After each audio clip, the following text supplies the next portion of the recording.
Hey, Naturally New Orleans. So, how you doing?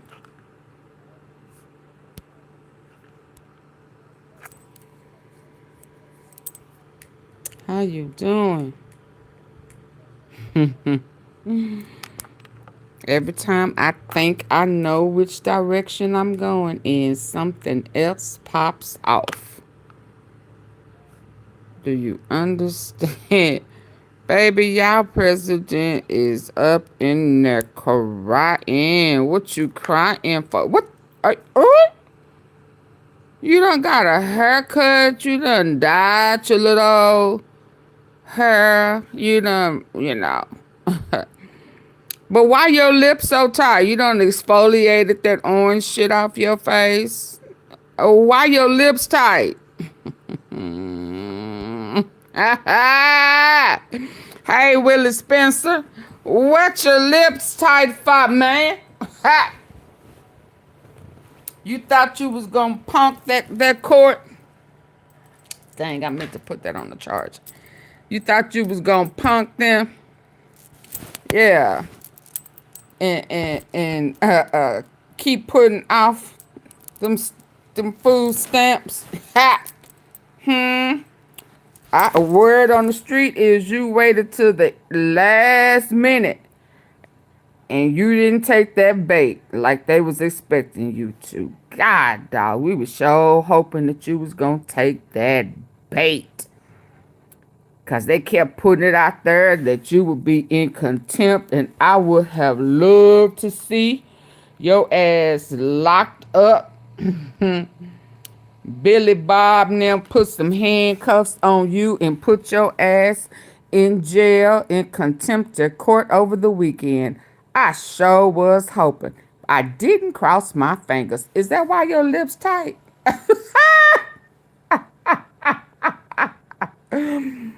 Woo, I hear it's a bunch of man crying going on. I said to myself, AunTeaFee, all he need to do is go tell them people, excuse me, excuse me, excuse me. Oh, you know that money that I loaned y'all. Yeah, pop, you got to put your hands up, you know, and like that, kind of giggle with it and say, excuse me, excuse me, excuse me. You know that money that I secretly loan y'all. I need that back. Cause they doing the fool. We kind of underestimated them. I mean, I know you don't understand, but yeah, yeah. I was hoping that that's what your ass was gonna do. Yeah, cause if not, they was waiting on you, boo boo, to hit your ass with contempt. They don't went all week letting you know you are not above the law. And you was trying to handle the taxpayers in snaps like you handled the IRS. One minute you got some money that you got the ballroom and you spread asbestos all around. You know, they get off into them folks' lungs and their lead, and, you know, that's a whole nother lawsuit because you didn't have permission to do, baby. And then I heard, what? Who was it? One of them, was it JP Morgan said they will not be funding you, donating to you to tear down their White House. Oh, why? Why? Why? Because you lost, or two, because you got all that shit flying up in there that's contaminated that you should have left alone, but your scary ass was trying to rebuild the dungeon. Yeah. So JP Morgan, is that why your lips tight? And then they said your legs kept getting swole. You didn't want nobody to see you. You was falling asleep. You was snoring and slobbering and shit. I said, Lord.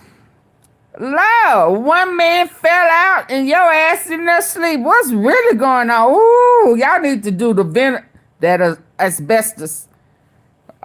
Is it gonna take you on out? I wonder. I don't know. You should have left it alone. You should have left it. You should have got permission. If your ass would have got permission, they would have said, no, I don't think, yeah, you can, add your little details to it, but I don't think you need to start busting shit up. Who do you think you are? So now you can't breathe. Is that why your mouth tight?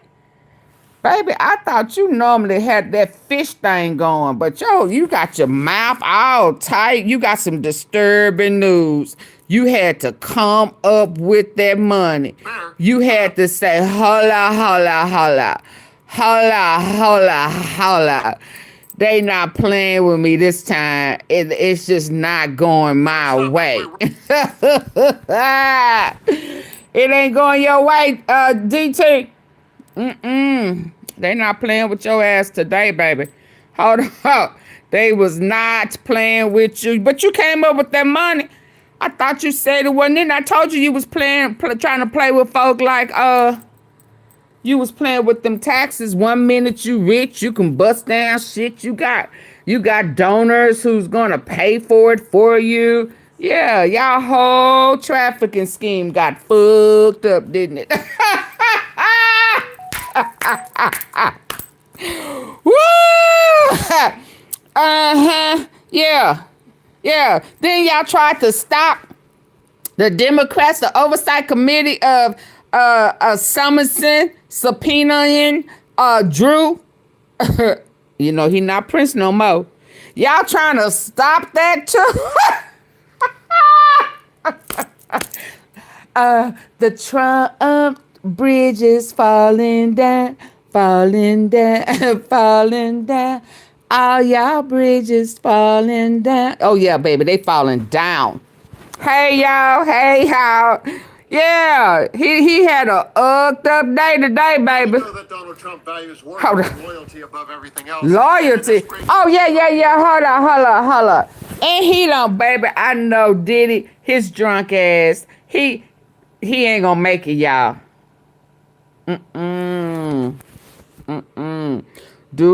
Diddy is not going to make it. He ain't been in there but 2, 3, 4 days. He already done fermented apples and oranges and shit, and he up in there drunk, piss poor drunk, laid all out.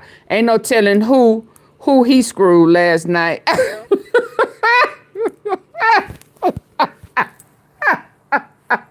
Ain't no telling who Diddy did last night. Yeah, the first day he was there, he was all friendly, up in a whole bunch of men face, talking about Trump gonna pardon me, Trump gonna pardon me, so everybody in there singing, Trump gonna pardon me, Trump gonna pardon me. And hell, he pardoned Darryl Strawberry. Darryl Strawberry. Now, I don't know quite what Darryl can do for you. And some other former aide guy, who was in there for Farad. I guess he said, shit, things ain't going right. Let me go and pardon them now. I was going to pardon their asses a little later, but I need to go and pardon them now because it look like they trying to set me up. Who been in there after 30 years? Darryl Strawberry ain't been in there 30 years. Has he? Lord, I thought he had some new drug charges maybe in the last part. Wasn't he on one of them housewife shows? Wasn't his daughter? It ain't been 30 years. Hell, ain't that old, Emma? Yeah, wasn't his daughter on one of them shows? Hey, Cynthia. Love and Hip Hop. Yeah, his daughter was on Love and Hip Hop. Fooling with one of them guys that she was fighting over.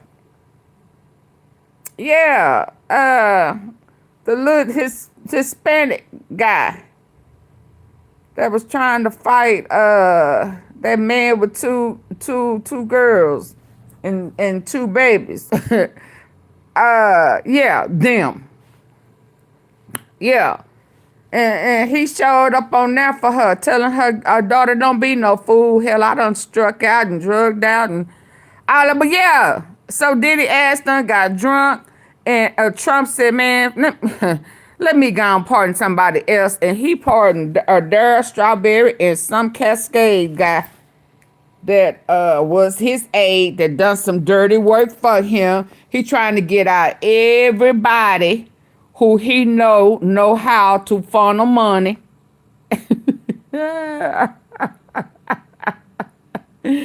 Cause somebody done drop. Now he talking about loyalty. Yeah, cause somebody done told these people that we don't have this money for real. Yeah, now nigga, you told it. You know you got that mushy brain shit.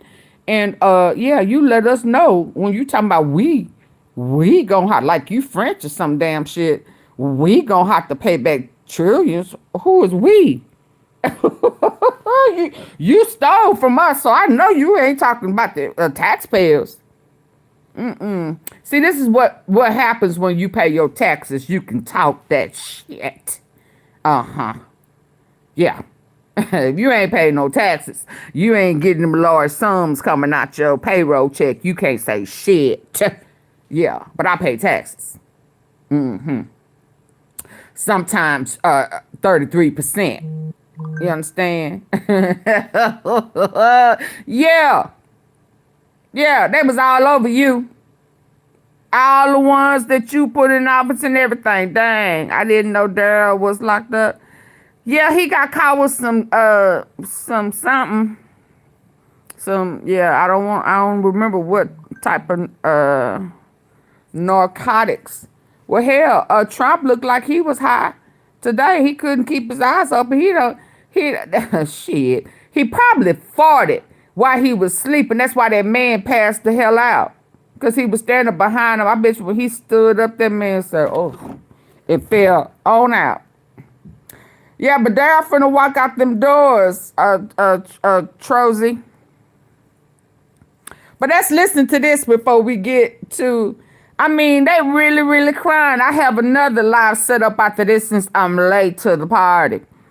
Trump and that Steve Bannon guy, the one who was singing, Trump for 2028, 2028. Now he crying. Now he's singing a whole nother song. Now he's saying we going to jail. You crying too? Oh. So y'all blinders is slowly sliding to the left. So the truth is real. Oh, so y'all, okay. Oh, because, baby, he was crying. If we don't do something, a lot of us is going to jail. Me included. Absolutely. Absolutely. And I think Omaha, somebody done put a warrant out for, I know it was one in New York, but another one in Omaha for Bibi Netanyahu. Yeah, I gotta say his name right this time because the U.S. is putting warrants out for his arrest and shit.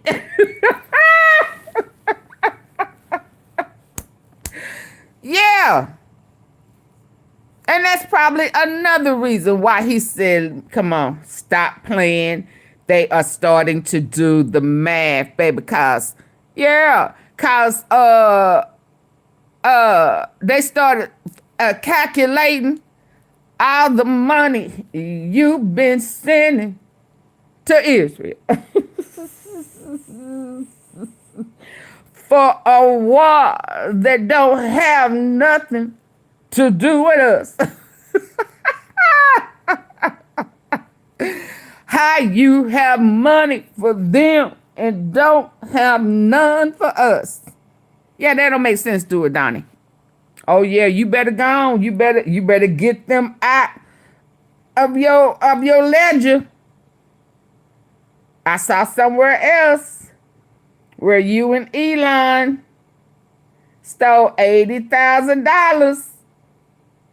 80 million. My bad.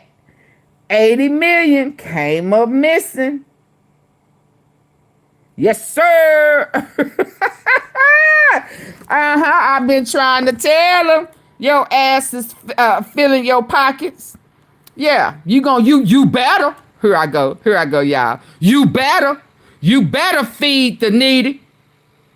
You better, or they gonna stay in all your ledgers. Yes, sir. Just like you have people that can get up in there and see what you don't, what you people don't want you to see. People can get up in yours and see what you, but you know what? They sick of you, so they snitching on you, Donnie boy. Yes, sir. Yes, sir. 80 mil, you and Elon, and he became a trillionaire today. You better feed our people. You better feed our people. And they say he met that deadline today. Or they was going to put his ass in contempt of court, let him stay the weekend. You don't have to worry about that asbestos. That would have been funny as that would have been Kodak. But let's go. Because they saying over here, he mad. Because some people ain't loyal. Fell apart. MAGA ain't loyal. So who done told on him? Hold on. Let me cut it up. During one of those moments where he's entertaining a world leader and then gets into an awkward scrum with the media. But this time, his pal, Hungarian dictator Viktor Orban, feels left out and inserts himself into the action. Hold on. Could you discuss that question that was asked and how it was asked in such a fake, disgusting manner by the fake news? Is his speech slurred? We know that Donald Trump values worship and loyalty above everything else. And in this breaking story, he is feeling the sting of betrayal today by a Republican that he recently saved from a literal place of despair. And I have all the scandalous details coming up next in something I like to call trending. And guess what? Tight lip. Check out this odd clip where Trump you trending. questioned the loyal servant Caroline Levitt. He did so during one of those moments where he's entertaining the leader and then gets into an awkward scrum with the media. Now see, if you was my child with your mouth like that, I pop you in your mouth. Fix your mouth. You better fix your mouth. Hell, your lips tight for. It's your fault. You got caught with your hand in the cookie jar. Fix your mouth. You done scrubbed all that orange shit. You done faced the skin, done been exfoliated, and now you think you better fix your damn mouth. Dictator Viktor Orban feels left out and inserts himself into action. And Caroline? Yes, sir. Could you discuss that question that was asked and how it was asked in such a fake, disgusting manner by the fake news? Yeah, and I just saw it asked again here. It's very unfortunate that the reporters in this room refused to address, sir, what you just said, which is that you inherited the worst inflation crisis in modern American history, and you are fixing it in 4 months. And your entire administration has been tasked with this effort, from Treasury Department to Agriculture Department to the National Economic Council right here at the White House. They are slashing regulation. He signed the largest middle-class tax cut in 6 months. Middle class. In record time, putting more money back into the American people's pockets. So affordability is what the American people elected this president to do, and he is. Thank you, Southern Queen of. And you refuse to cover that the previous Southern Queen of the South. The worst unaffordability crisis. Girl, shut up. Quit lying. Put the money back. TV all day, saying that he doesn't want to talk about affordability. That's what he's working on every day, and that's what this administration is doing. Right now. But you know why they refuse to cover it? Because it's fake news. Okay, so in his mental health downfall, I don't want, with his mushy brain, he can't say nothing but fake news. So somebody else has to speak for him, and all he can come back and say that cause you know why? Cause that's fake news. I mean, let me find out that's all you can really say on your own.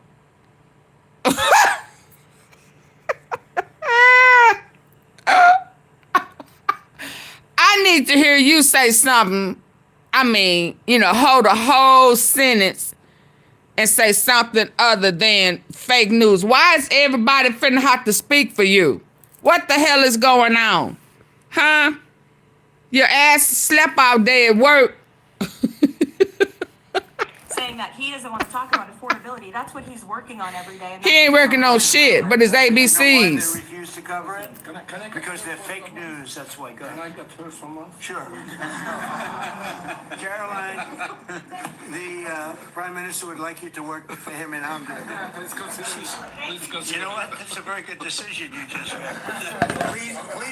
Please don't leave us, Caroline. Please don't. Well, that was Because all he before. can say is Trump's fake so tired these news. days that he now needs to outsource the Q&A to his staff so they can repeat his exact words. I think so because he did it again with J.D. Vance. Have a look, and on the other side, I'll share the story of a Republican betrayal like the world has never seen before, believe me. Oh, wow. Said tonight that the administration has to fully fund SNAP.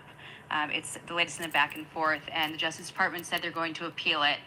What's your message to folks as they work this out in the courts and in Congress as we're heading into Thanksgiving? You want to go with that? Yeah, look, Jackie, it's an absurd ruling because you have a federal judge effectively telling us what we He have can't to do talk. in the midst of a Democrat government shutdown. Which what we'd like to do is for the Democrats to open up the government. Of course, then we can fund SNAP, and we can also do a lot of other good things for the American people. But it, Patron nurse, I said it is. I say something wrong with him. He mush brain. Now you gonna stay and shut up, or do I have to put you out? You choose. And he funded the white people on food stamps, the Republicans in the red states who need it the most.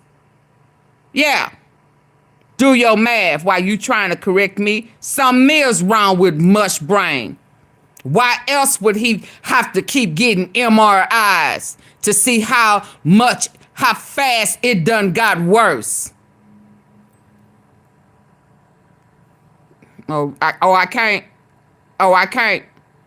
Y'all say bye to old patron puss.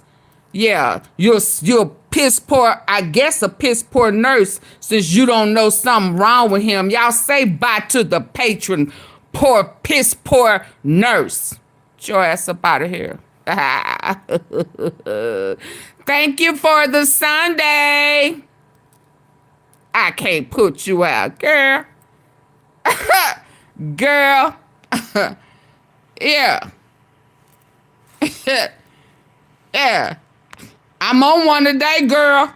You better you better what they say. You better check the room. Yeah, you better shut up. Mush brain. Look at him. Yeah, something wrong with him. Go on over there, nurse, and go change his shitty ass diaper. Yeah. Go put one of your old raunchy nips in his mouth so rock him to sleep with your old buttermilk tits. Let's go, y'all. in the midst of a shutdown, we can't have a federal court telling the president how he has to AunTeaFee. triage the situation. We're trying to keep as much turned on. We're trying to keep as much going as possible. The president and the entire administration are working on that. We're not going to do it under the orders of a federal judge. We're going to do it according to what we think we have to do to comply with the law, of course, but also to actually make the government work for people in the midst of the Democrat government shutdown. And now for a featured story that is cutting Trump deep today. Everyone in Trump's inner circle is signaling that J.D. Vance is the lock for the Republican nomination in 2028, and the loyalists will line up behind the anointed one for future favors and distribution of the GOP wealth. Well, except for one. Rogue Republican George Santos, who has just commuted from prison by Trump, just went super rogue with a post that read, "If Marjorie Taylor Greene runs in 2028, I will crawl through glass to vote for her and campaign for her just like I did for President Trump." And then after a massive MAGA backlash ensued, to suggest my support of MTG as a betrayal of Trump is silly. I always was and always will be a strong supporter of President Trump. Unless that happens, I am not a person who goes with mob rule, and MTG will have my support if she chooses to run. Dude, three things. First, she has no intention of running, and if she did, a disgraced convicted felon leaking it would not be part of the plan. Oh, wow. You are being silly to bite the hand that released you. Trump is now Released probably asking you. Bondi if they can send you back to prison. And three, MAGA is mob rule, operated by a mob boss, and loyalty is everything. Are you the last Republican to get the memo? Enough about George Santos. He's a joke, and I think he just went from locked up to locked out of the party of Trump once and for all. And about that party of Trump, if the man who's never seen a microphone he doesn't like keeps outsourcing. Oh, he listen. He gonna need some good fraudsters, and they say he's a fraudster. Now, what was this one? The Epstein demands just ruined Trump's morning. I need to watch that later. Okay, let's get over here. Hold on, because there's a bunch going on. Yeah, I need to hurt old piss poor ass nurse feelings. The people versus. Yeah. Baby. Because y'all know over there, let me go. And I will tell you right now, as God is my witness, if we lose the midterms and we lose 2028, some in this room are going to prison, myself included. They're not going to stop. They're getting more and more and more radical. And we have to counter that. And what do we have to counter it with? We have to counter it with more action, more intense action, more urgency. You scared? We're burning daylight. If you look across every aspect of this, we have to codify what President Trump has done by executive order, right? We have to codify it. You going to jail? You going to jail? And people say, well, they're just going to be messing bills campaign. Senate. We got to put aside. You got to undo. You was finna say we got to undo. President Trump today. You was about to say we got to undo. You was about to say we got to undo what they just did.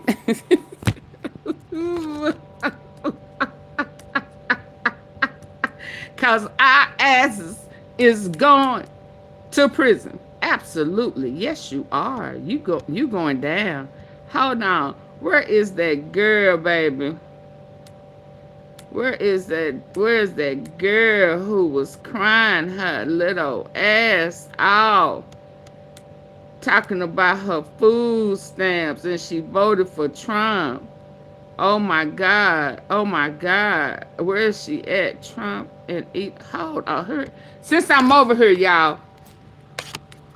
Since I'm over here, y'all know it'd be good. And Donald Trump of stealing $80 million from the city's bank account yesterday. Earlier today, the New York City comptroller put out this statement, and it reads, quote, "This morning, my financial team shockingly uncovered that Donald Trump and his crony Elon Musk illegally executed a revocation of $80 million in congressionally appropriated FEMA funding from New York City's bank accounts late yesterday afternoon. This is money that the federal government previously dispersed for shelter and services that is now missing. This highway robbery of our funds directly out of our bank account is a betrayal of everyone who calls New York City home." And then he calls on legal action from the mayor, but says if he doesn't do it and continues to be Trump's pawn, he'll pursue legal action. So let's just be clear about this. This is illegal. Trump and Elon Musk do not have the authority to take away congressionally appropriated funds. Congress controls the But I thought they was trying to do away with FEMA. So why would you be touching the money set aside for FEMA? The president, and certainly not Elon Musk,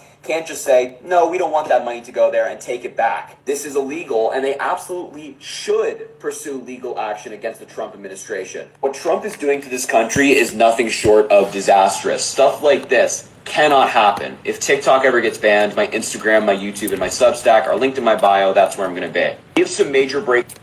They stealing, y'all. And guess what?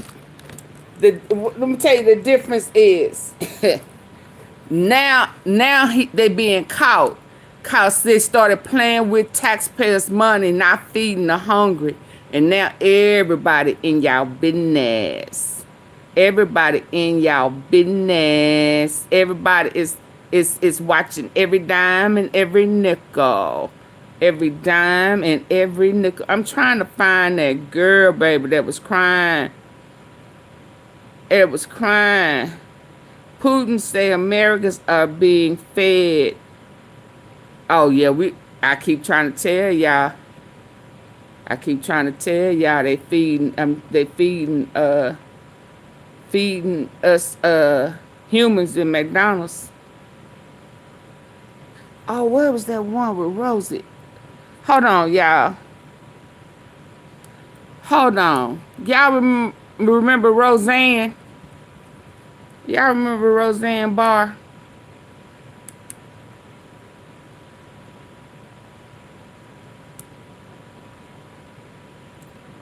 I know where did I send it?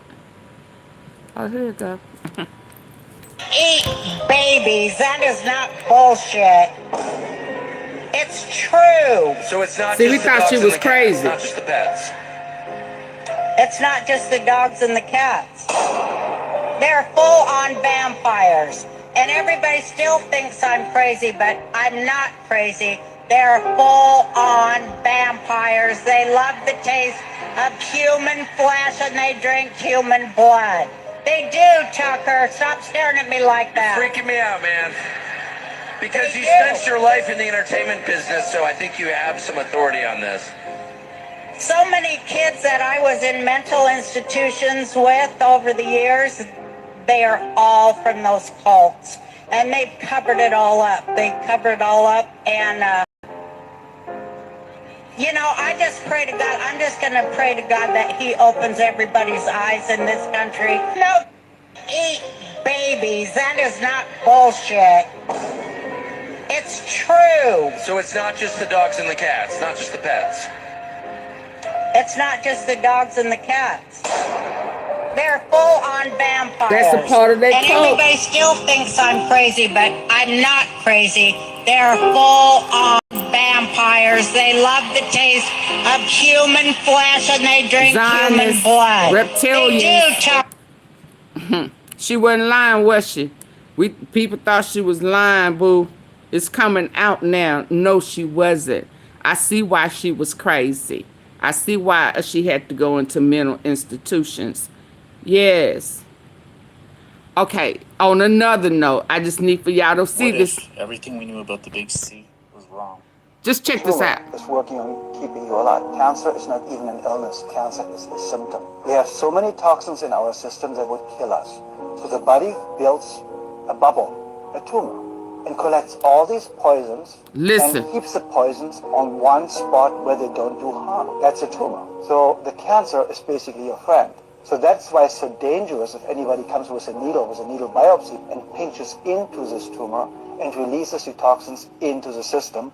And all of a sudden they find you have a very fast-growing, very aggressive cancer that you didn't have before the needle biopsy. Same problem occurs with mammography.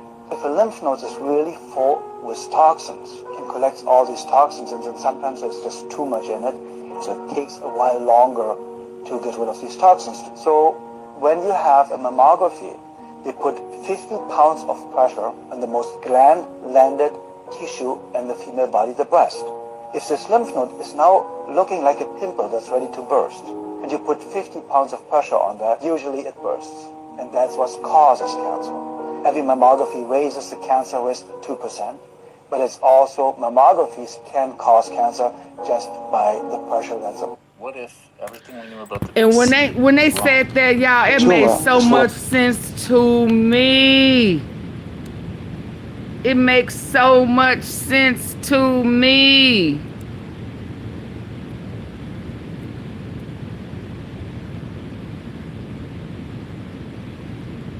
So once they go in, because we have to remember that they are on let me get over here to old girl, because over here where all the good stuff is.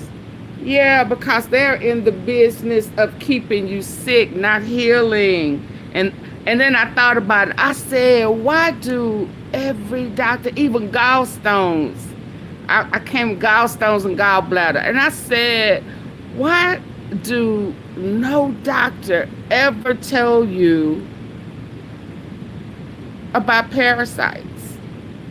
Why do no doctor ever give prescriptions or directives on parasites? Because every last one of them ailments are parasite driven.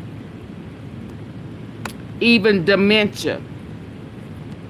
But they don't make money off of that because there's no prescription for that. I'm sure they could come up with one, but that would get rid of them, and then you wouldn't have all them other ailments that they have intentionally put in our body with all these cautions on food, right? I said, my. I mean, these people trying to take us out for real. Okay, let me get to old girl. Y'all better be careful with everything, because what he said made sense. Once they start doing biopsies and sticking stuff in it, and then they're making it spread. All we did was find a bump if you have cancer, and then all of a sudden it gets worse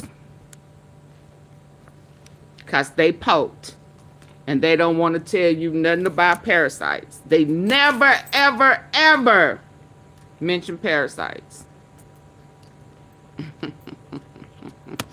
because they can't make no money off of that. Okay, let's go. Y'all ready? Get the lights up. I hope that makes sense to you. I hope that even just Google, can parasites cause cancer? I checked it for gallstones and gallbladder, and of course it said yes. And I know some people who've had gallstones removed and went in there and cut and start taking out stuff. And I said, why did they never mention parasites? Why? Yeah, no, they ain't trying to heal, baby. They trying to keep you ill. That's managed care. We got to wake up, people. Let's go. You sell it, we ship it. Put the strength of Amazon. A lot of crooked folks crying, baby. Okay, 911, I want to report a blood libel. Blood libel. I've suffered a centuries-old anti-black trope. That's how this works, right? Like if you're in the pro-Israel lobby and you deal with any sort of pushback or flack, you got to fall to the ground and cry victim. Well, it's my turn now, you guys, because yesterday, Ben Shapiro, who was invited as a guest to join Megyn Kelly on her tour, he pretty much just goes mask down, and it's obviously hilarious. He just lies. It's so weird. He just has nothing, so he lies and tries to pressure Megyn to respond to the lies. All I can say is the pro-Israel lobby is down real bad. They are writing fan fiction. It's like Bibi Netanyahu fan fiction. And on that note, I sat down with a checks woman ain't on clearing. CNN, Trump got to get some money back. As you might have expected, fantastic clips that are making the round. So let's jump right back into this. Happy Friday, and welcome back to Candace.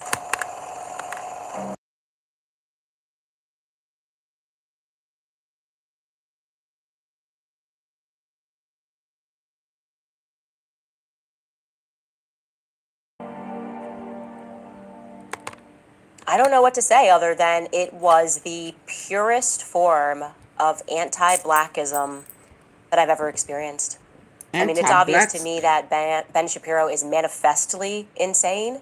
Last night, he was gripping the microphone as he would the neck of a black woman. I'm kidding. Obviously, those are not my quotes. Those are actually direct quotations from Ben Shapiro himself when he accuses others of anti-Semitism. Whenever he hears anything that he doesn't like about Israel, those are didn't somebody... actually his words. This is a real live tweet from Ben Shapiro. Accusing any American Jew who is pro-Israel of being Israel first is a pure form of anti-Semitism. That was directed at Nick Fuentes, which we'll circle back to. Also, this was a real tweet directed at Ron Paul. Ron Paul is manifestly insane. As in previous debates, he is now gripping the pen as he would the neck of a Jew. Ron Paul? Really? And this is another tweet. Perry had the memorable moments of the evening. Had the memorable moments of the evening other than Ron Paul's corpse leaning forward from the grave and strangling. They some violent. I don't know what's going on. Yeah, they violent, ain't they? I don't know what to say other than Ben is a funny guy. He is. He's never trying to be funny. He just is funny when he's being serious and he's being seriously angry about a topic. it's just something that I enjoy to watch. And last night, he got on stage with Megyn Kelly. She had a tour stop in Florida. And I want to say, I was kind of impressed with Ben, because instead of doing his usual thing where he sends others to do his dirty work so he can keep his hands clean, he was like, I'm going to peer pressure Megyn Kelly myself. I'm going to make her disavow me, make her disavow Candace Owens. I'm going to make her disavow Tucker Carlson by putting her on the spot and asking her to respond to things that Tucker Carlson never did and Candace Owens never did or said.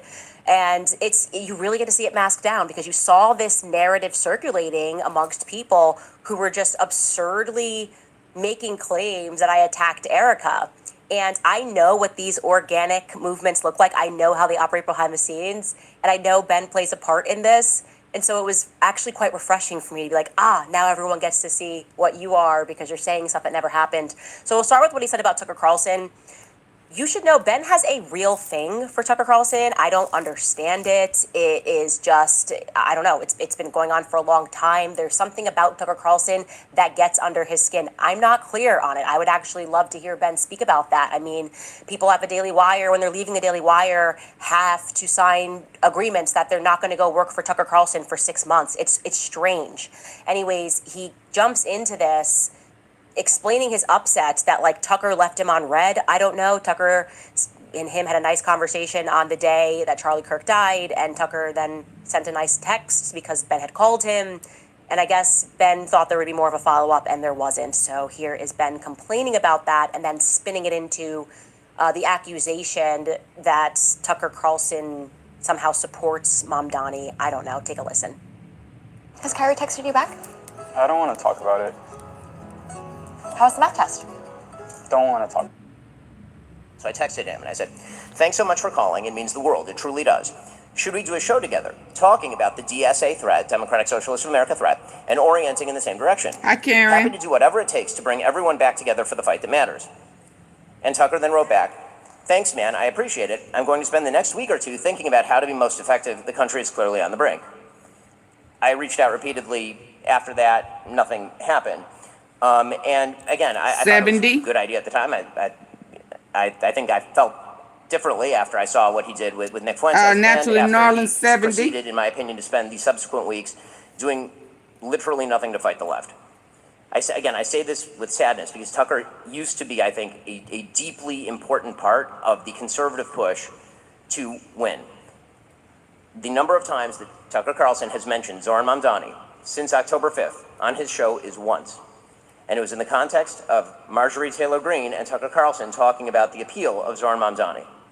Just by way of contrast, not because I'm a perfect representative here, but because you talked about Zohran Mamdani a lot. A lot of us have. Since October 5th, I did 17 separate shows on Zohran Mamdani, including 4 in the last week before the election.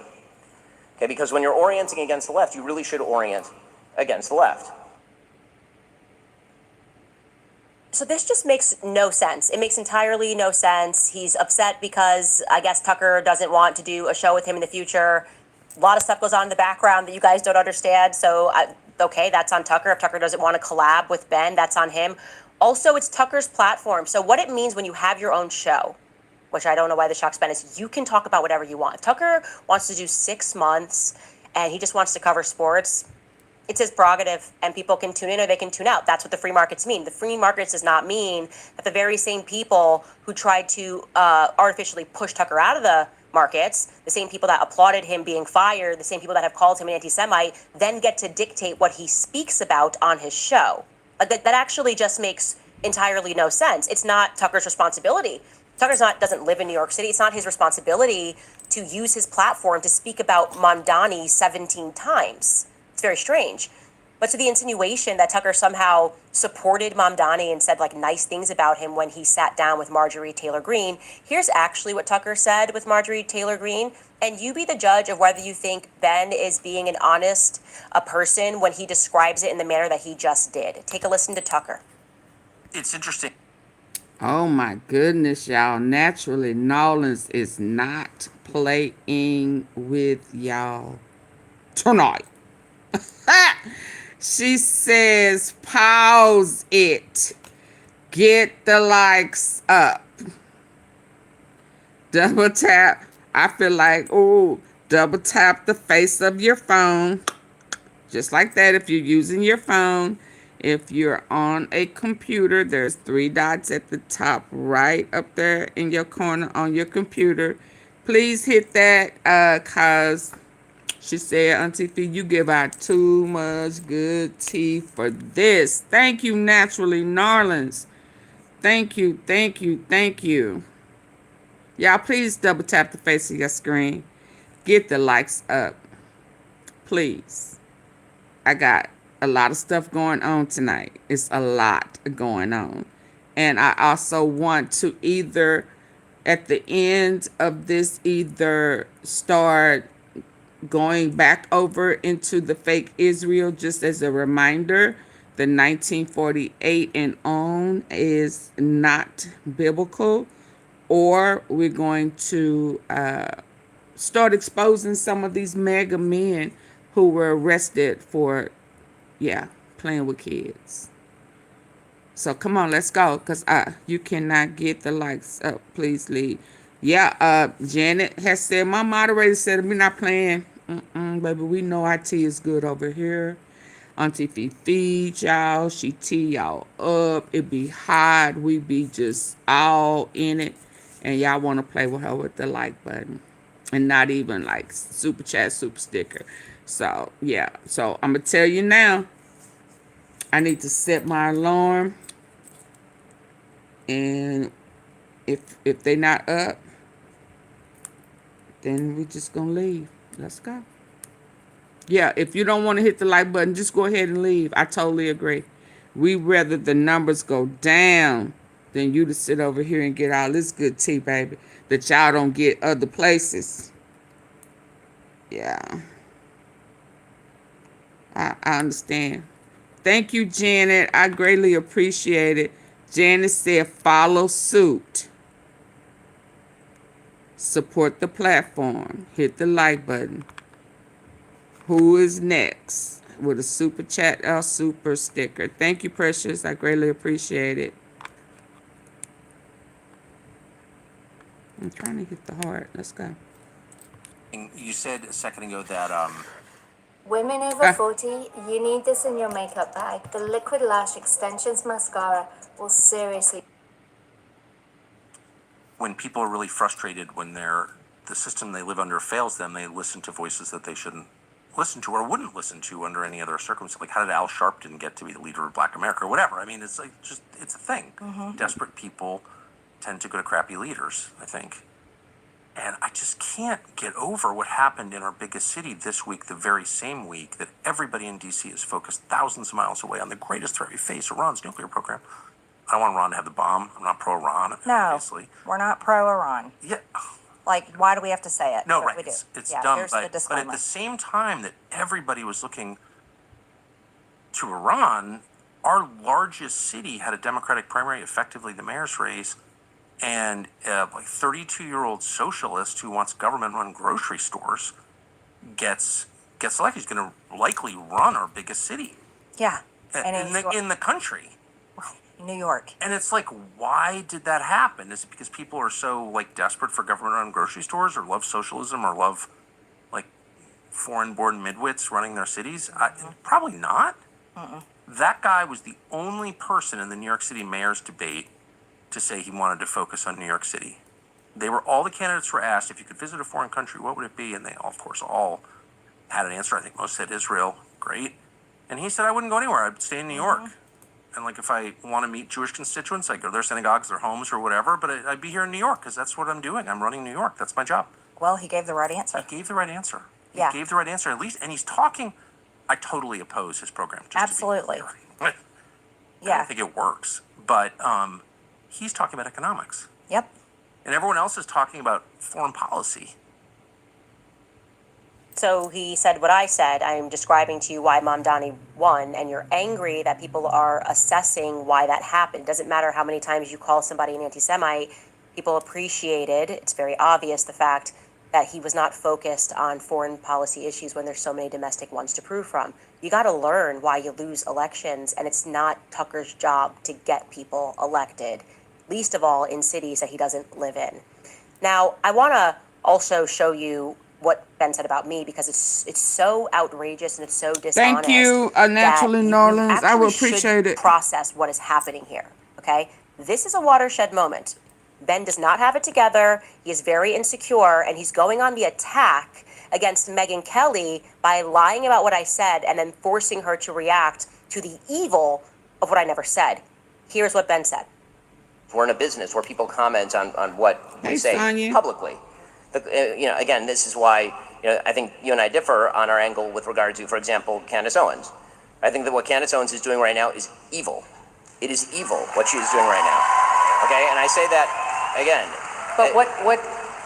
Because Like it is I don't opine on whether it's evil or not, but my position is it's really none of my business. And why is it? But I have a question. Why is it none of your business?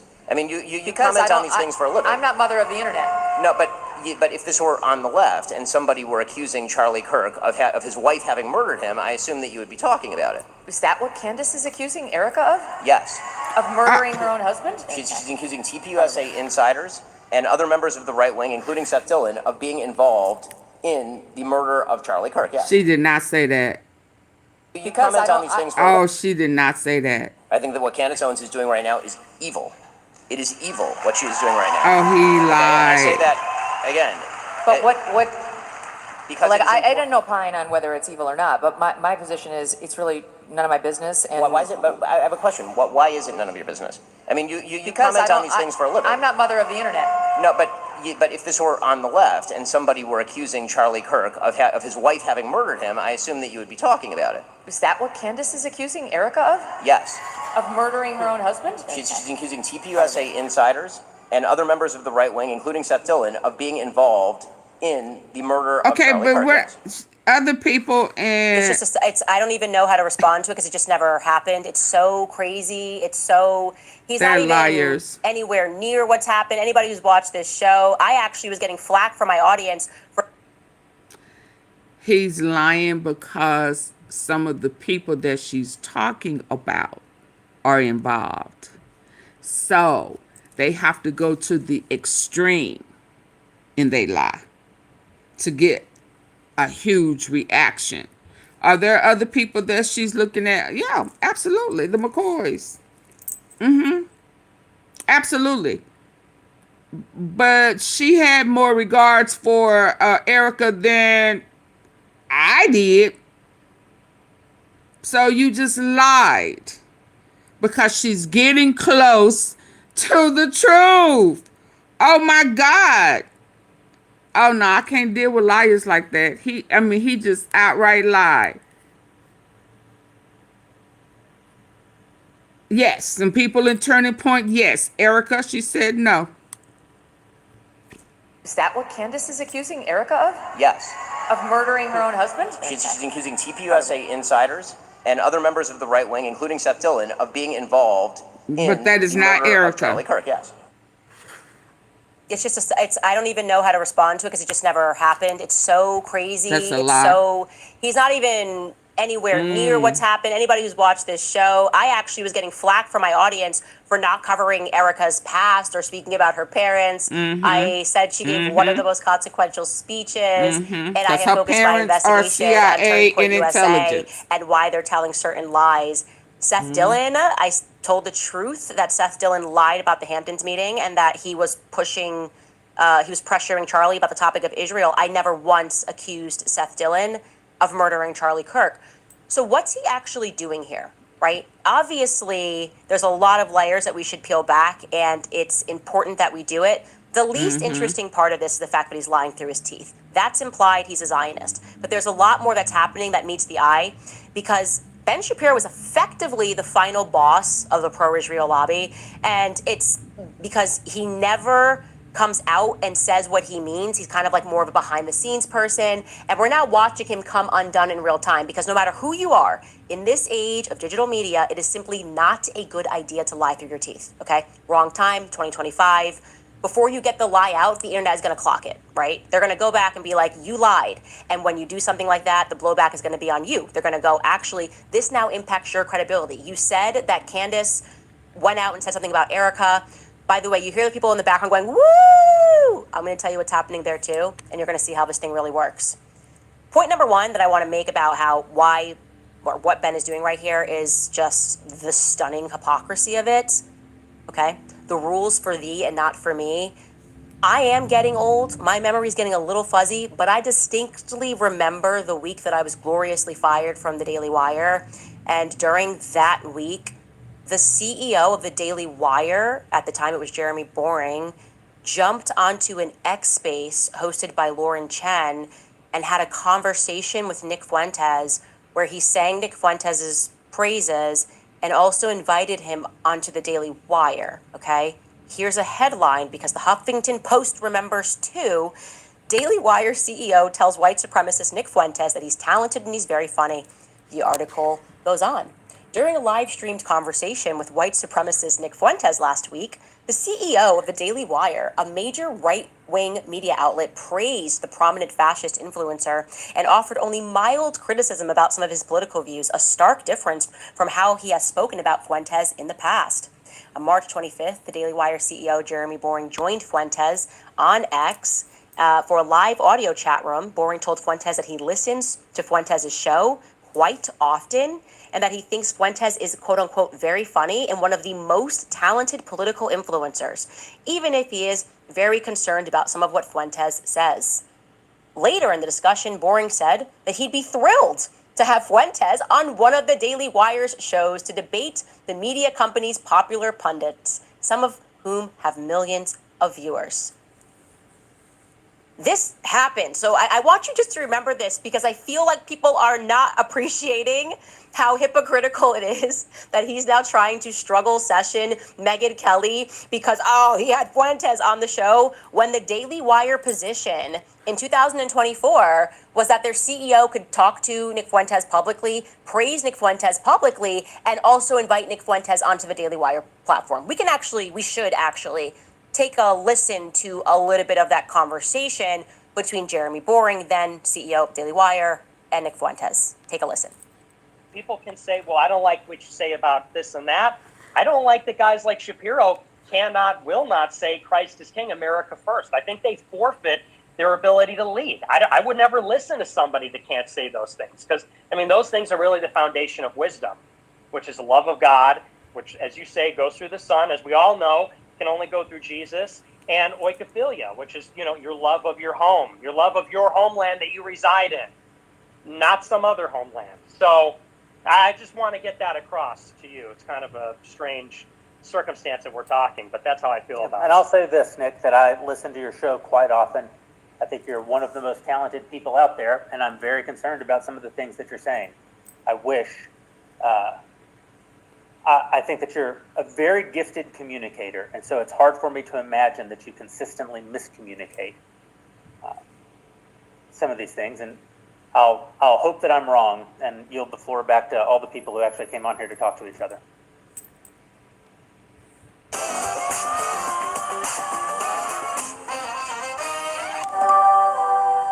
What was that? We're Maurice, and we're here to give you that styled feeling.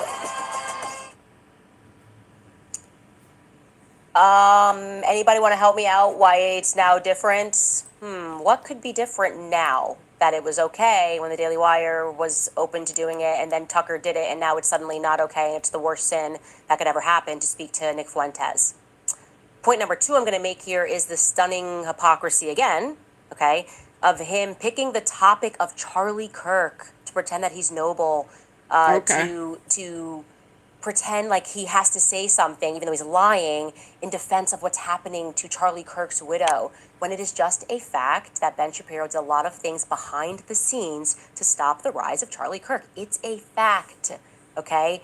Here's another text message. I have literal hundreds of them pertaining to Ben, sending his YAF boys, the YAF boys, the National Review peeps that were coming after us, writing articles, the one that I showed in this little, our thumbnail here.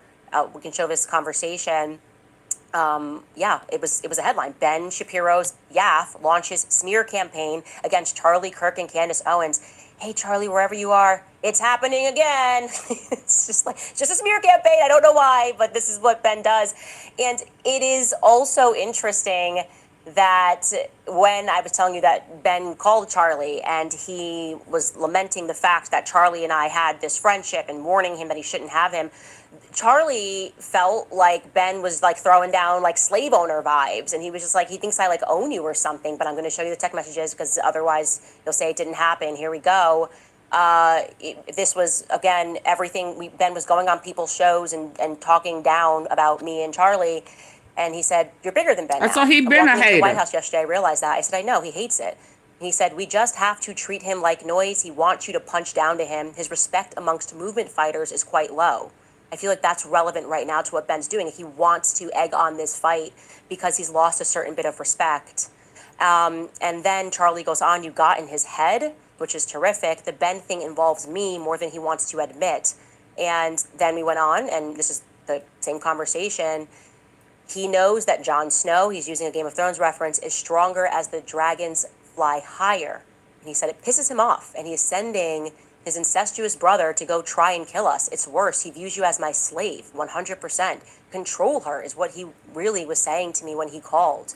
So this has been, and by the way, like I said, I have hundreds of these messages. And so you have to imagine being in my position when you see someone who did everything he could to kind of stop the rise of Charlie Kirk, now trying to struggle session Meghan, who was actually a very good friend to Charlie. Charlie deeply respected her, and towards the end, obviously, she took a very principled position on telling the truth about what he was going through. And Charlie dies, and suddenly he's like, I care about this evil that could be happening. Candace is investigating who killed her friend, and she shouldn't be doing that. I mean, there's no way to spin it. What is his suggestion here? That me asking questions about Turning Point USA somehow... Okay, hold on. I need for y'all to get the likes up. Double tap the face of your screen. I'm over an hour in. I need the likes up real quick, fast, in a hurry, or I will shut it down. Just double tap. If you're on your phone listening, if you're in the clouds or not, I still need for you to hit, or the three dots at the top right. And hit the thumbs up. But I got to get them up. Tony Kaiser, I'm looking at your comment that you left about an hour ago. Talking about the woman eating watermelon. You do know you came from black people, right? You do know black watermelons is in your DNA, right? You do know that, right? We own y'all. We the chosen ones. So whatever you say, trying to get up under our skin, Nick, yeah, you came from us. We did not come from you. Check your DNA. Now go eat some watermelon. Now. Means that I'm blaming Erica, who wasn't even working for Turning Point USA when Charlie died, because now she's the CEO. Of course she doesn't believe that. And it is just, so, to me, it is truly so gross to do this to a person that you know you tried to block. And you just, now that he's dead, I guess you want to sort of rewrite history. And FYI, y'all, get the likes up. That's I suggest that every time they come with that smart sarcasm, trying to use the N-word, mad because, you know, they just mad. Yeah, making America great again. I mean, shit, we need to go back to black being on top. Black being here first, because that's what was great. Yeah, right? So I suggest that every time they try to have their little racist comment, remind them who Big Daddy is. Remind them who Big Mama is. Remind him who nipple was in his mouth when his mama couldn't, Remind him where they come from. They came from us. That's why y'all rewriting a history, because y'all did not like the history showing who was here first, who is the primary creator of a lot of interventions that y'all were just too trifling, to give the rightful owner credit of. Remember, y'all needed us to help steal, and build. We didn't need y'all. Ain't nobody ever went over there to go and grab some people because you know why? Because y'all couldn't do it by yourself. So don't play with me, because I hurt your feelings. Yeah, y'all came from us. We didn't come from you. Y'all forcing yourself to look like y'all chosen. We are chosen. Yeah, we didn't have to rewrite nothing. It's biblical. For real. Now let's go. Remind them. Y'all, we got to start reminding them. Educate them. Since we know that they have been intentionally misleading and deceiving, put the truth out there. Why you trying to speak down on me? Boo. You and our DNA. Way before y'all tried to cross over. Yeah. Nope. We're not gonna do that. Yeah, put it out there. Put it in their face. Yeah. Write history and pretend that you're his ardent defender. Now, another point that I'd like to make is the stunning hypocrisy again and again when you stop and you consider that he's pressing Meghan and referring to this as an evil, the thing that I never said or did. But this is the same Ben Shapiro that roots the destruction Just of Gaza lying. on. He supports and congratulated Randy Fine, who has literally tweeted laughing at photos of dead Palestinian babies. But I guess Tucker Carlson speaking to Nick Fuentes is just so much worse than celebrating, and not just celebrating, interviewing a man who is committing an actual genocide. Okay? That's not up for debate. That's what they're trying him for. Bibi Netanyahu is committing a genocide, and Ben Shapiro sat down with him last month. And do you guys think he pressed Bibi Netanyahu on the point of a genocide? Hell no. There's It's a fake rising people. tide, really.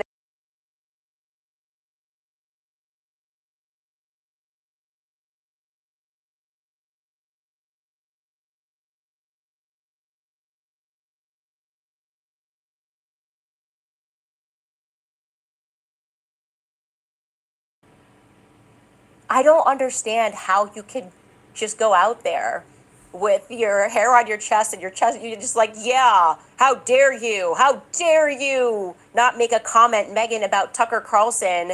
How dare you not make a comment? I care now about Charlie Kirk now that he's dead. I care about him and what's happening. Candace trying to find out who killed him. Right. That's evil. You're lying. You lie when you have nothing left. So the question becomes, what is Ben actually doing here? Because it's certainly not principled. I think we can put that to bed. It's actually also risky behavior when it comes to Ben Shapiro. Like, he doesn't usually come out of the gate like that. And I think a couple of things are driving this unforced error. One, I do believe that he is actually scared of Nick Fuentes, okay? I think that fear comes from guilt. Nick's backstory, don't care what you think about him, you already know I don't like Nick Fuentes because of how he treated me. But the backstory is compelling. I learned the backstory listening to Jeremy Boring, the former CEO of Daily Wire, sit down with Nick. So right after I'd been fired, and I didn't know what Ben and Jeremy admitted that they did to him. And so I think if you artificially push somebody out of the market, and Ben has never come out and denied anything that Nick Fuentes has said, also Jeremy Boring didn't deny it in a conversation with him, so we have to assume the story is true. And given what I know about what happens now, I think, and what Charlie was going through, I think we can all realize that Nick was an 18-year-old kid, like he told Tucker, and now the whole world knows this story. He started asking questions about Israel, and he got artificially pushed out of the market when he had his whole life ahead of him, okay? And now, when they did this because they wanted to rid themselves of Nick Fuentes, who then became angry about it and definitively has said very offensive things on the internet, but also he was 18, 19 years old. Now you see him on Tucker Carlson. You don't like Tucker Carlson, and I think it makes him uncomfortable. I think we're in Harry Potter, right? And Lord Voldemort thought he killed the baby, and the baby may be lit. I don't even know who the Dark Lord is in this story, but I do know. I don't even know who he who must not be named is in this story, but I do know that with Ben and Nick Fuentes, it's kind of a neither can live while the other survives, and Nick Fuentes seems to have survived, okay? Without advertisers, without sponsors, without connections, with the entire media writing things about him, being put on the ADL's list, he has proven to be quite resilient. And it is in large part due to how hard they fight him that people become curious. It's like, we're watching kids be bombed. Like, how many people have lost their lives in Gaza, and you're telling me the greatest evil is Nick Fuentes? I'm sorry, I think I can survive Nick Fuentes insulting me. I don't feel the need to wheel and deal behind the scenes or, tell Tucker not to host me. I just don't care. It's just really not my business. I'm like Megan. I just don't care. Like, okay, if somebody wants to be a fan, they can be a fan of Nick Fuentes. And I sense an insecurity here in the fact that 10 years on from when Ben had this thing that happened to Nick Fuentes that he tells a story about, now Nick Fuentes is still here, and Ben's influence is waning. It just factually is, okay? Another thing that's happening here, and this is on the point of Megyn Kelly and going back to the woo, making it sound like Ben's got a popular position about me. I sense that the pro-Israel lobby is on the brink of collapse. They are desperate for allies, right? And they're so desperate for allies that they're forcing them away. That's what they're doing to Megyn Kelly, right? They're showing the world right now that they are willing to lie to get what they want. Ben is lying right now to get what he wants. And for whatever reason, the pro-Israel lobby believes that this repeat failed strategy of lying and threatening people is going to work. Now, you might be asking, well, how is Megyn Kelly being threatened here? This is exactly what Ben just did on stage. That is exactly the moral blackmail that Charlie was speaking about in the last days of his life, okay? Ben is morally blackmailing Megyn, right? He's sitting across from her. The threat is her reputation. He's standing there and he's saying, Candace is attacking a grieving widow and accusing her of murdering Charlie Kirk. Will you disavow this evil on the spot? And he's got these fake people going, woo, yeah. And you can see Megan's uncomfortable because she's like, well, did she say that? Man, like, maybe that is evil. Like, does that happen? And he doubles down. He's like, yes. She said, Seth Dillon murdered Charlie Kirk. Will you disavow this evil on the spot? That is moral blackmail. Are you a better person than to accept Candace Owens, who has attacked a grieving widow and is saying to that grieving widow that you murdered your own husband? That is moral blackmail. Now, speaking of on the spot, everything that you just saw happen here, and Megyn Kelly, I hope you see this. Truly, you guys send Naturally this clip to her. Norlands, thank really you. Important. It is pre-planned. Thank you, Naturally Norlands, for joining the membership. I like seeing that star by your name. Woo-hoo! Woo-hoo! Thank you, everybody. I need 50 people to double tap the face of your phone or hit the three dots at the top, right, or hit the thumbs up. Now, I'm not sure because it's like 316 of you in here. And I'm not sure if you know or not, if y'all don't get the likes up, I will shut down midstream right when it's about to get good. And I'm over here looking for this Zionist stuff over here, Palestine and Gaza, for somebody who's over there to be able to end it on a good note. But memoir, or more recently, Dr. Martin's been applauded for his take on yeah, the so Israel-Hamas war. yeah, who knows everything's personally. Get the likes up. I'm not going to say it, but I'm not going to keep reminding y'all to double tap. I'm just going to end it. Okay? It is not organic. The supporters are not organic. The questions are not organic. We can pull back another layer of this onion so you can understand how vicious politics is, because it is vicious. You might remember, maybe you forgot, but I spoke at YWLS in 2024 right after I was fired from the Daily Wire. And a big thing happened, and we should never forget it, okay? While I was heading to speak at this event, we learned, because there was an intern at the Daily Wire who had a conscience, and she felt very uncomfortable with the secret mission that she was put on, we learned that a covert mission was happening where they were sending an intern to ask me a question, okay, to get my answer on the question, and then what was going to happen next is they were going to pass around a clip, but they were going to make it look like she was just a random student. Let me show you a clip, because we found this out. I called it out on stage Charlie intercepted. We found what her name was, and I called this girl out on stage. Take a listen. You guys, the last thing that I am going to say, strangely, this is such a crazy story, but as I was headed in here, I got a frantic call from somebody.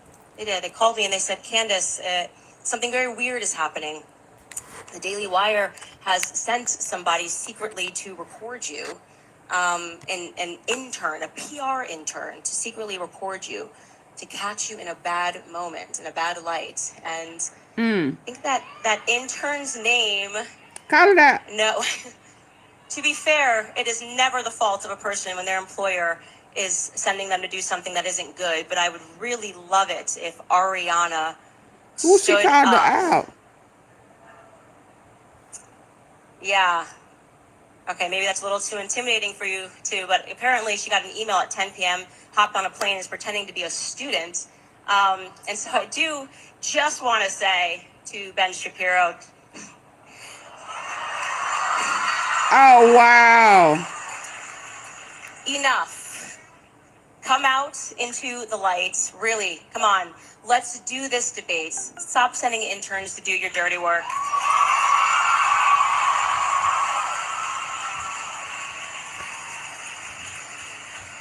I don't bite.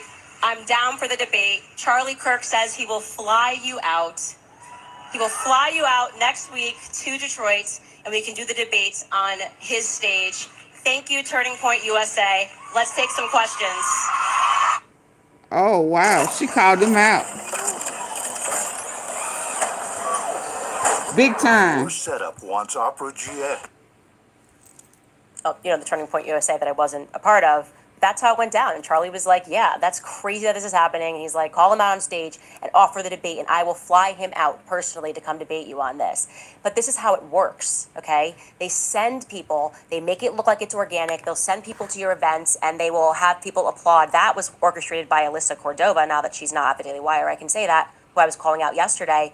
But it's so important for people to get this. What is happening at Meghan's events, I will guarantee you, people coming and asking her questions and trying to get her to disavow Tucker Carlson, that is not organic, okay? That is pro-Israel people that are paid to do it. Honestly, Meghan, if you're watching, you give me the list of your attendees. I'm assuming this is a ticketed event.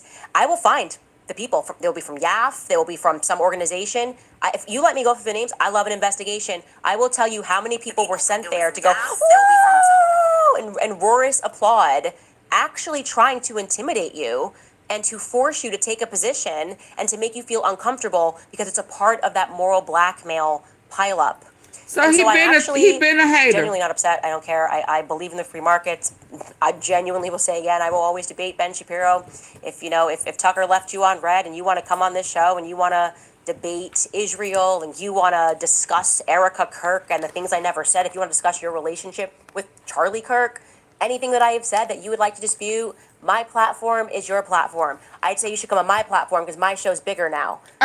But we could also do yours. So hit me up. We'll be right back after a brief break. All right, you guys, I've been speaking a lot about Riverbend Ranch because you guys know I love their steaks, Black Angus beef that is famous for its great flavor. Riverbend Ranch has taken Black Angus beef to a whole new bigger level now. I'm because bigger over the than last you. 35 years, Riverbend Ranch... You need me. What you do now can set a tone for later. If I teach my kids the value of preparing and protecting and planning, they'll carry that mindset forward. I'm serious, you guys. Megyn Kelly, make sure you let her know in her comments. Blow her up because... 855-815-GOLD or visit CandaceLikesGold.com. That's CandaceLikesGold.com.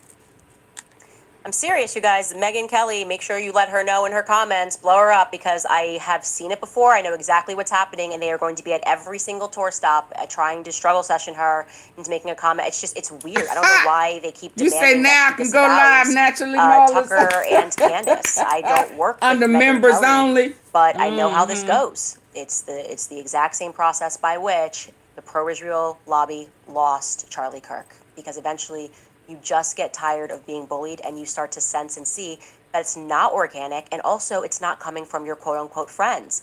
I just would never do this. I wouldn't either flash in my mind I wouldn't either. As an idea that I should text Tucker Carlson and tell him who he should or should not have on his platform or how he should use his platform. It's just not how normal people behave. And they don't understand how abnormal it is. Anyways, switching gears here, I got to show you a couple of clips. They're going viral right now, and CNN has cut these clips because they think they're embarrassing to me. So there's this young woman, she's the same age as me. Elle Reeve is her name, and I'm going to also be clear. I got very testy in this interview because it was a couple of days after Charlie was killed. First interview I was giving, just worked out that it was CNN. It wasn't about Charlie Kirk, but we had set this up before. And I decided to keep the appointment. You know, I hadn't been sleeping, I hadn't been eating, and this woman, I guess, decided that she just wanted to poke a bear. Anyways, she's the one passing around this clip because she thinks it totally embarrasses me and shows that I'm a white nationalist. Take a listen. You can criticize Netanyahu without being anti-Israel, and you can criticize Israel without being anti-Semitic. But some of the themes, talking points, concepts you've used in your criticism of Israel, I'm very familiar with from covering white nationalists for 10 years. It's very unsettling for me to hear things like you saying, our government is occupied by Zionists, Trump is occupied by Zionists, we're an occupied nation. Because, like, there's literally a term that's like an 80s, 90s term from white nationalism, ZOG, Zionist Occupied Government. It's their idea that Jews control the world. And I'm wondering, like, are you intentionally referencing those kind of themes? Wait, just to slow this down. Are you accusing me of white nationalist rhetoric? Because I do have to have a little bit of a giggle about that first. Well, I mean, to me, I'm also like, they'd be no fan of yours. It's silly.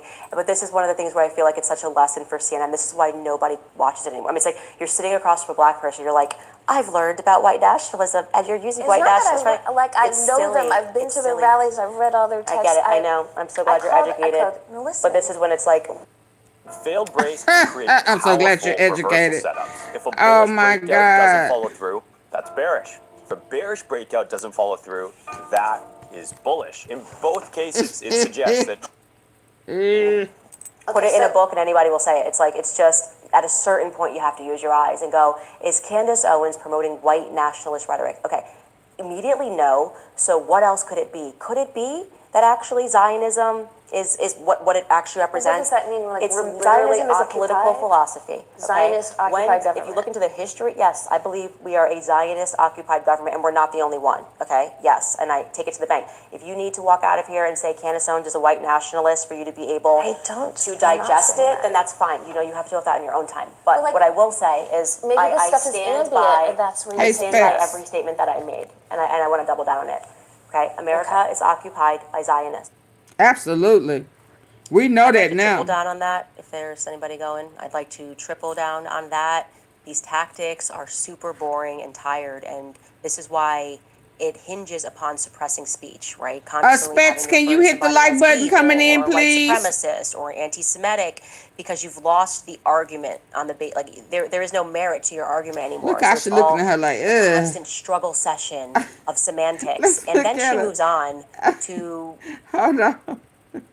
It's like, it's just, at a certain point you have to use your eyes and go, is Candace Owens promoting white nationalist rhetoric? Okay, immediately no. So what else could it be? Could it be that actually Zionism is what it actually represents? What does that mean? Like, Zionism is a political philosophy. Zionist occupied government. If you look into the history, yes, I believe we are a Zionist occupied government, and we're not the only one. Okay, yes, and I Thank take it to the you. bank. If you need to walk out of here and say Candace Owens is a white nationalist for you to be able to digest it, then that's fine. You know, you have to do that in your own time. But what I will say is, maybe I this stuff is stand ambient, by. and that's where you I stand by every statement that I made, and I want to double down on it. Okay, America is occupied by Zionists. Absolutely. I'd like to triple down on that. If there's anybody going, I'd like to triple down on that. These tactics are super boring and tired, and this is why it hinges upon suppressing speech, right? Constantly having to refer to somebody as evil or a white supremacist or anti-Semitic, because you've lost the argument on the base. Like there is no merit to your argument anymore. So it's all a constant struggle session of semantics. And then she moves on to they. Do you remember growing up when we were just allowed to use the word they in sentences? And nobody said, what do you mean by that? Several times, she just, what do you mean by they? As if she didn't understand how to construct a basic sentence and to refer back to the noun. she had no idea which plural noun I was referring to. Anyways, I was not really in the mood, and here is our conversation about they. They is a word, so like I don't Thank need you. to always like say they. Like it's just a weird. It's like this is one of these psychology tactics where you're like, who is they? Who is they? And it's like, Because it sounds like you're saying Jews. does the word they mean Jews? When you're talking about Jews, yes. But if I'm not talking about Jews, then they doesn't mean Jews. When I say they want us to believe this or they want us to believe that, and you hear Jews, that's your own derangement, right? If I want to say something about Jews, I'll say it. If I want to say something about Israel, I will say it. If I want to, just like when I want, like, who is they? Who is they? And it's like, Because it sounds like you're saying Jews. Candace, does the word they? get her right on together. Get her right on together. If I want to say Jews, I'll say it. What makes you think I won't say it? If it applies, I'm not afraid to say it. Little old girl, hell is wrong with you? Get her right on together. Let's go. They. They is a word, so like I don't need to always like say they. Like it's just a weird. It's like this is one of these psychology tactics where you're like, who is they? Who is they? And it's like, Because it sounds like you're saying Jews. does the word they mean Jews? When you're talking about Jews, yes. But if I'm not talking about Jews, then they doesn't mean Jews. When I say they want us to believe this or they want us to believe that, and you hear Jews, that's your own derangement, right? If I want to say something about Jews, I'll say it. If I want to say something about Israel, I will say it. If I she talking about the deceivers, whoever's manipulating and lying. Yeah, whoever's being evil and dark-hearted. They. Now, if you're in there, then you're in there. Wolves in sheep clothing, they are deceitful. Okay? They need to hit the like button and get the like button up. They are going to be seeing the spending going around if they don't hit the double tap the face of their screen. Yeah, am I talking about Zionists or Jews? I'm talking about whoever didn't hit the like button. How about that? How does that go? Maybe she needs to hear me say it. Oh yeah, no, I'm glad she eating her up. It's like this is one of these psychology tactics where you're like, who is they? Who is they? And it's like, Because it sounds like you're saying Jews. does the word they mean Jews? When you're talking about Jews, yes. But if I'm not talking about Jews, then they doesn't mean Jews. When I say they want us to believe this or they want us to believe that, and you hear Jews, that's your own derangement, right? If I want to say something about Jews, I'll say it. If I want to say something about Israel, I will say it. If I want to, just like when I wanted to say something about black people, I'll say it. When I was saying during BLM, they want us to believe, nobody said, do you mean Jews? And so again, it's one of these trash tactics to make people fearful to speak. If I want to say Jews, I will say Jews. I don't fear saying Jews. When I say Zionists run the media, I mean Zionists run the media. People that support the political ideology of Israel run the media. Any other things that I can help clarify? Yeah, the cult. The cult crew. Yeah, the ones who backdoored Charlie Kirk. They, them. I mean, what? Yeah.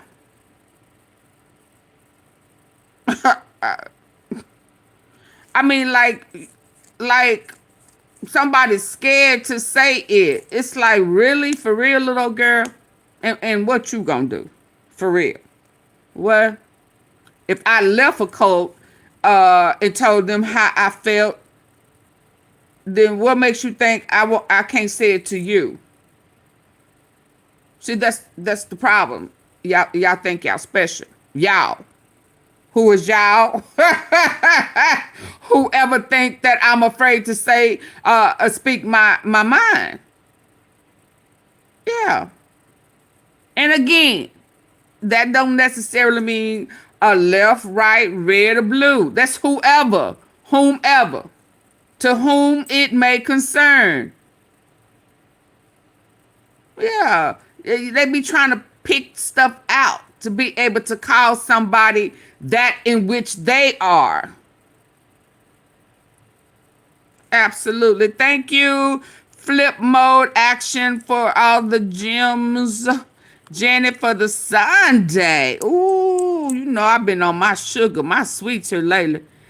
Yeah, I'm gonna have to deworm for real, for sure. They, them, yeah. Yeah. Or how about, and if you keep acting stupid, we gonna get in that ass. we the people. Absolute. We want our money back in our treasury that he, them, whoever was stealing for Israel. How about that? We, the people, say put our money back. Stop funding that genocide over there for the fake Israel. How about that? How that sound? How that sound, y'all?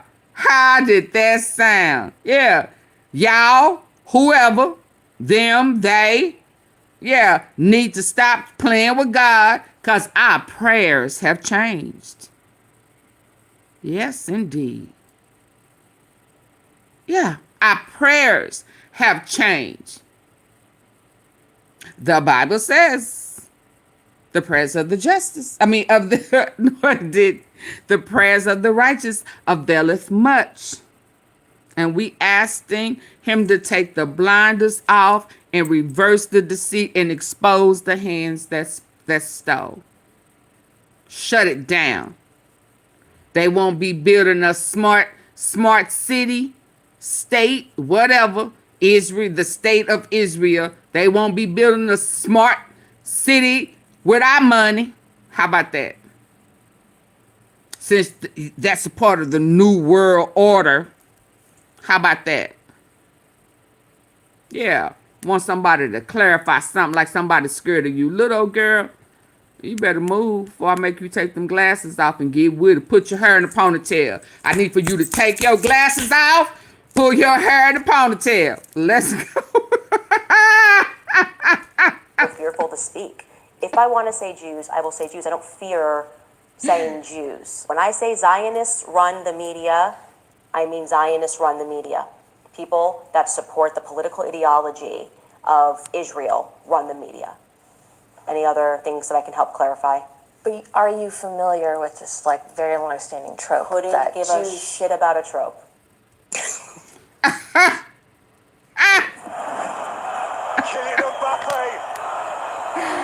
Baby, this picture I found is perfect. It's like,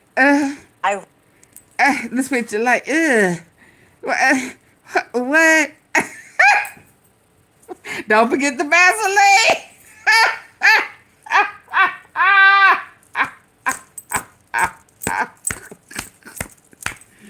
And baby, if you out of Vaseline, you better get you some Blue Magic or whatever hair grease mama got up in there. But you better put some on your face. Slick all that hair back in the ponytail.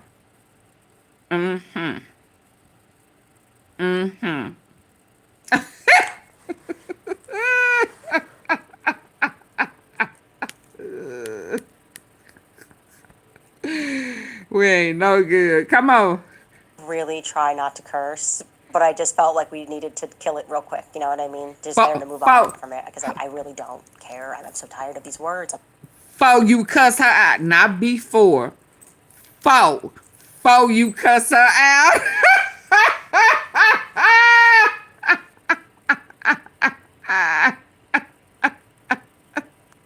She didn't want to be politically. She didn't, you know. She had that gun around, and she was scratching her head. She was saying, before I cuss you out.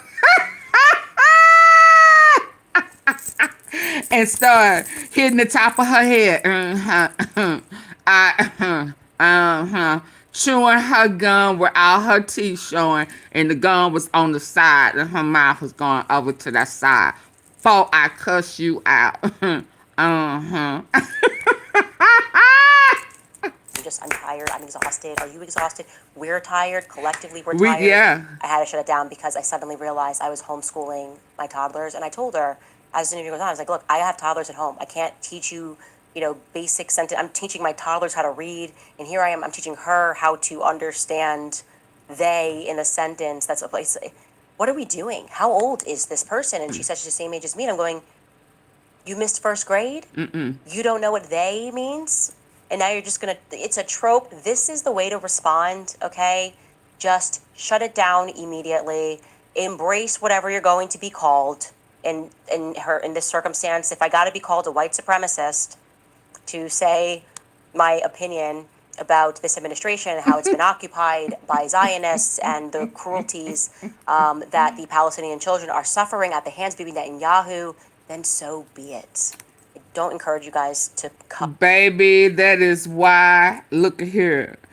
I would entertain it for a minute, and when I start saying, okay, come on with it, and then I just remove them.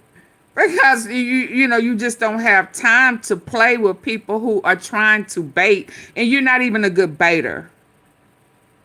You understand. You know exactly what I'm saying, and you're looking for a reason so you can feel included. Yeah, no. So I get it. Yeah, and if you want me to teach you basic elementary, baby, you need to pay my tuition fee. Yeah, and yours is double, triple since your ass is old as me. Yeah. Rumble with a small bee boo-boo instead of trying to come rumble with me. Are you crazy? Us. It's a rare moment. Like I said, it was a couple days after Charlie Kirk died, and I just was not in the mood. But I do encourage you guys to defend yourselves in a similar manner. Now, in that. And let me say this to you, Candace. You fed her well. You ate her right nice.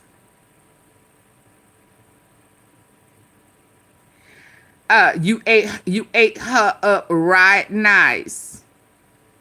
Yeah. Raul, let me tell you something. I'm real smart. She keeps it real, I think. Don't trust no one. I don't trust no one. But when I know what I hear, one makes sense and two is true, I'm going to give credit where credit is due. Ooh, was them bars? Oh, was them bars, y'all? Oh, did y'all catch them bars?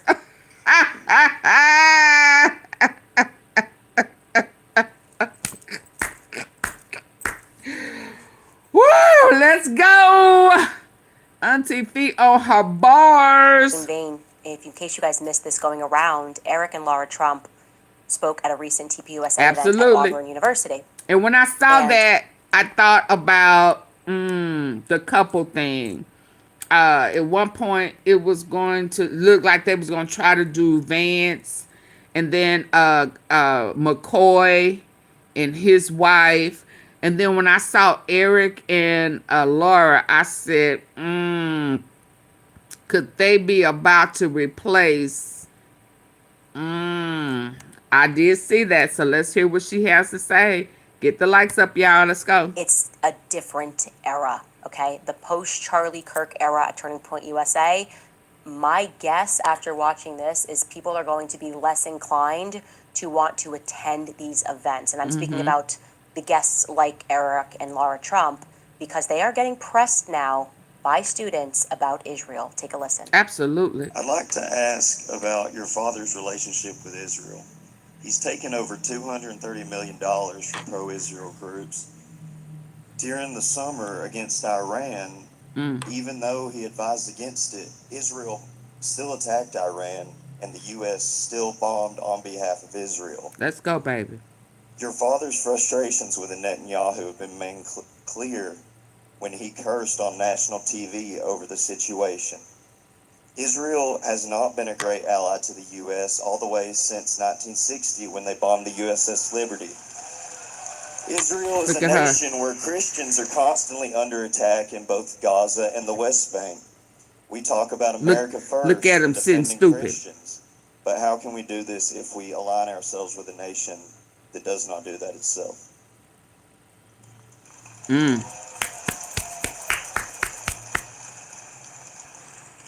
There's no question my father's had frustration.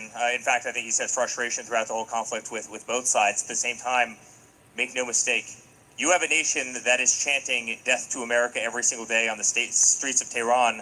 You have a nation... Eric, he asked you about Israel. He didn't ask you about America. He didn't ask you about U.S. He asked you about Israel.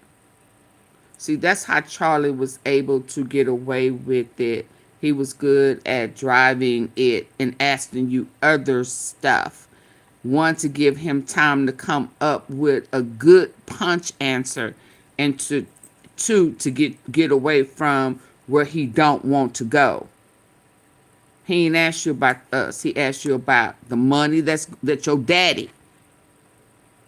He said one thing, and then he did another, and now they arguing. Nation that will develop a nuclear weapon, and you have a nation that will use that nuclear weapon against the Western way of life. There's no question about it.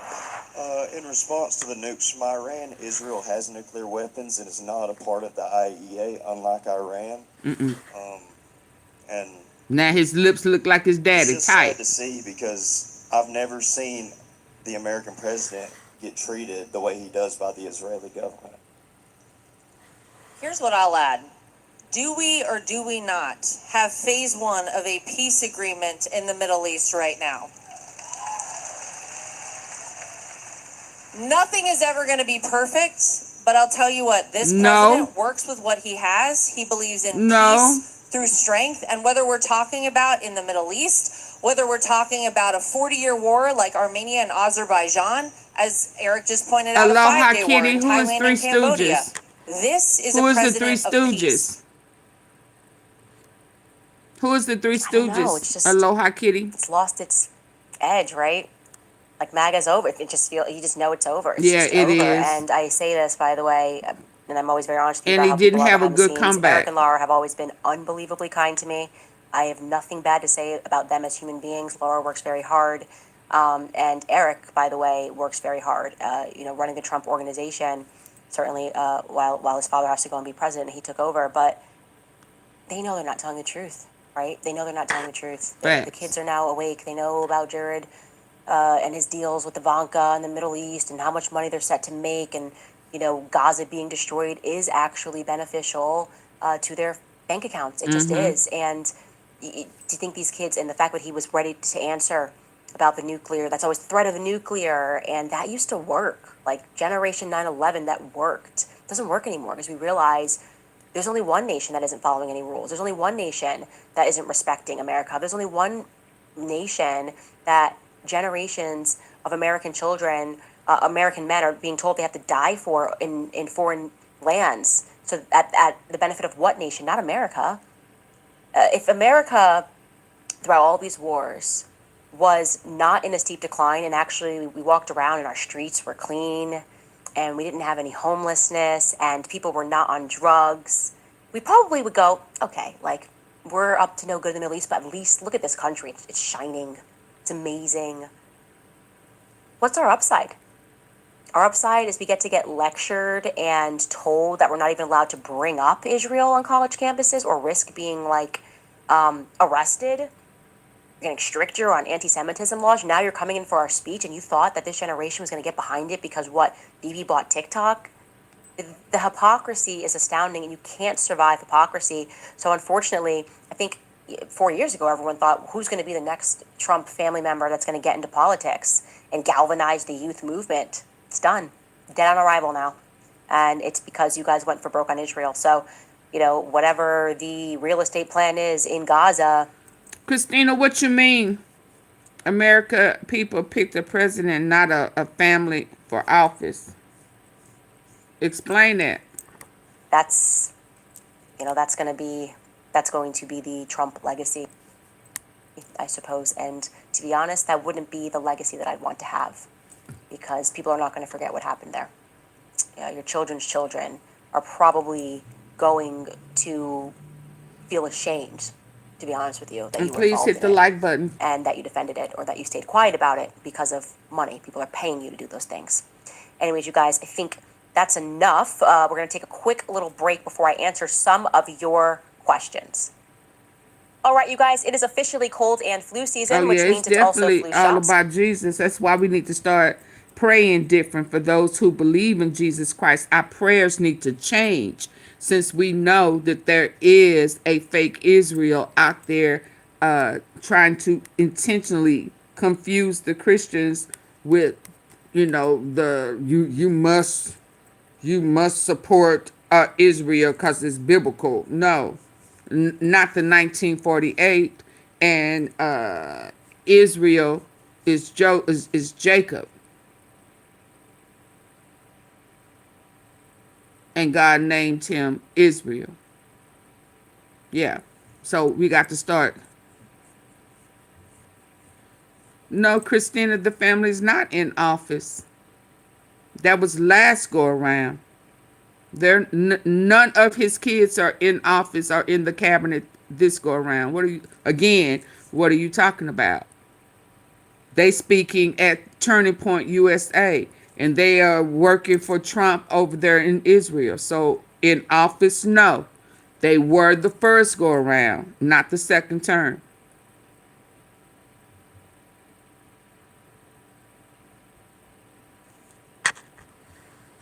No, they got in trouble the last time.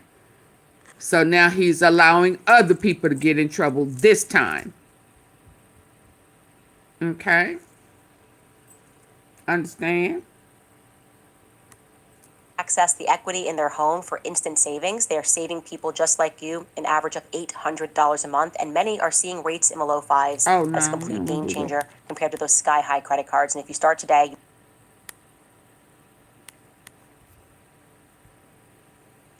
all right, jumping into some of your comments here. RN Explorer writes, "Why can't Tucker interview Fuentes? Ben is upset with Tucker for this. I have seen this kind of immaturity in high school between teenage girls. I'm mad at her because she's talking to the girl that I don't like. Ben, please stop."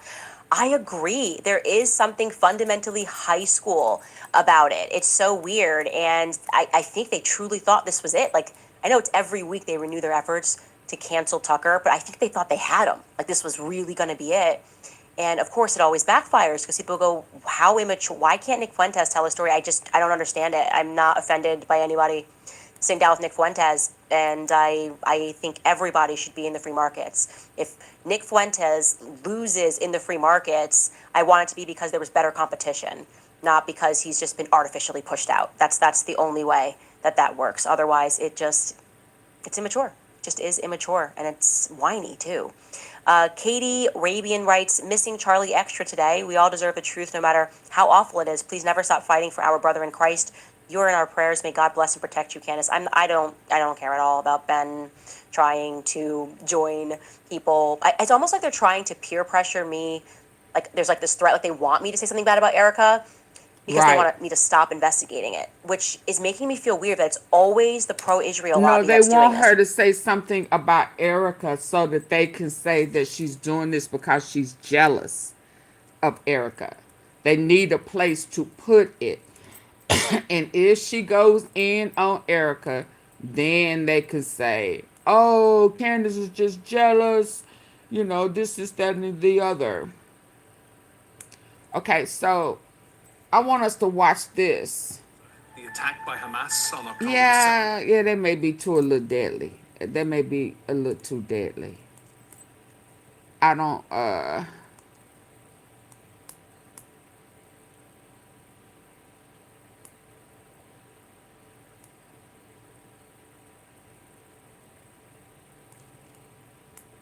was going to try to go off into...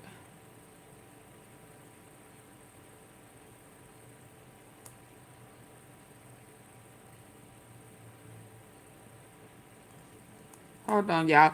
Hit the like buttons. I'm about to end, but I want to end shocking truth about we were ordered to stand down.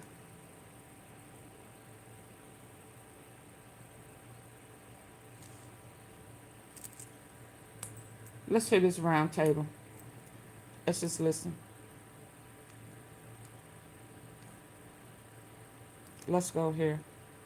Now I haven't watched it, so if it gets a little too vulgar, I'm gonna have to stop. You know, when it starts going off into, you know, what it's really all about, and people.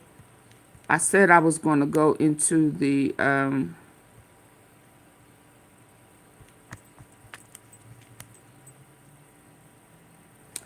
my alarm's going off. Okay. Okay. Let's go in, y'all. Let's go over here. Let's go to Israel.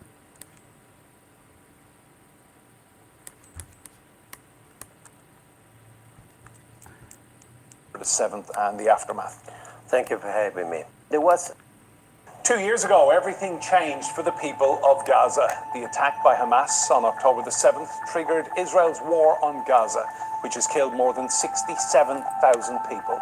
Today, we look at how the events surrounding that fateful day unfolded, what really happened, and what did most of the world's media lead us to believe. Lead us to believe.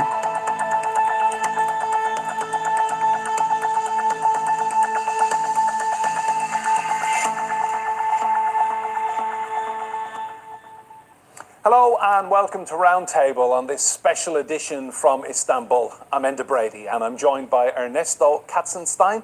He's the author of October the 7th, Hamas Against Israel, The Myths, the Propaganda, the Truth. Ernesto, you're very welcome to Roundtable. First of all, just tell me what prompted you to start investigating the events around October the 7th and the aftermath?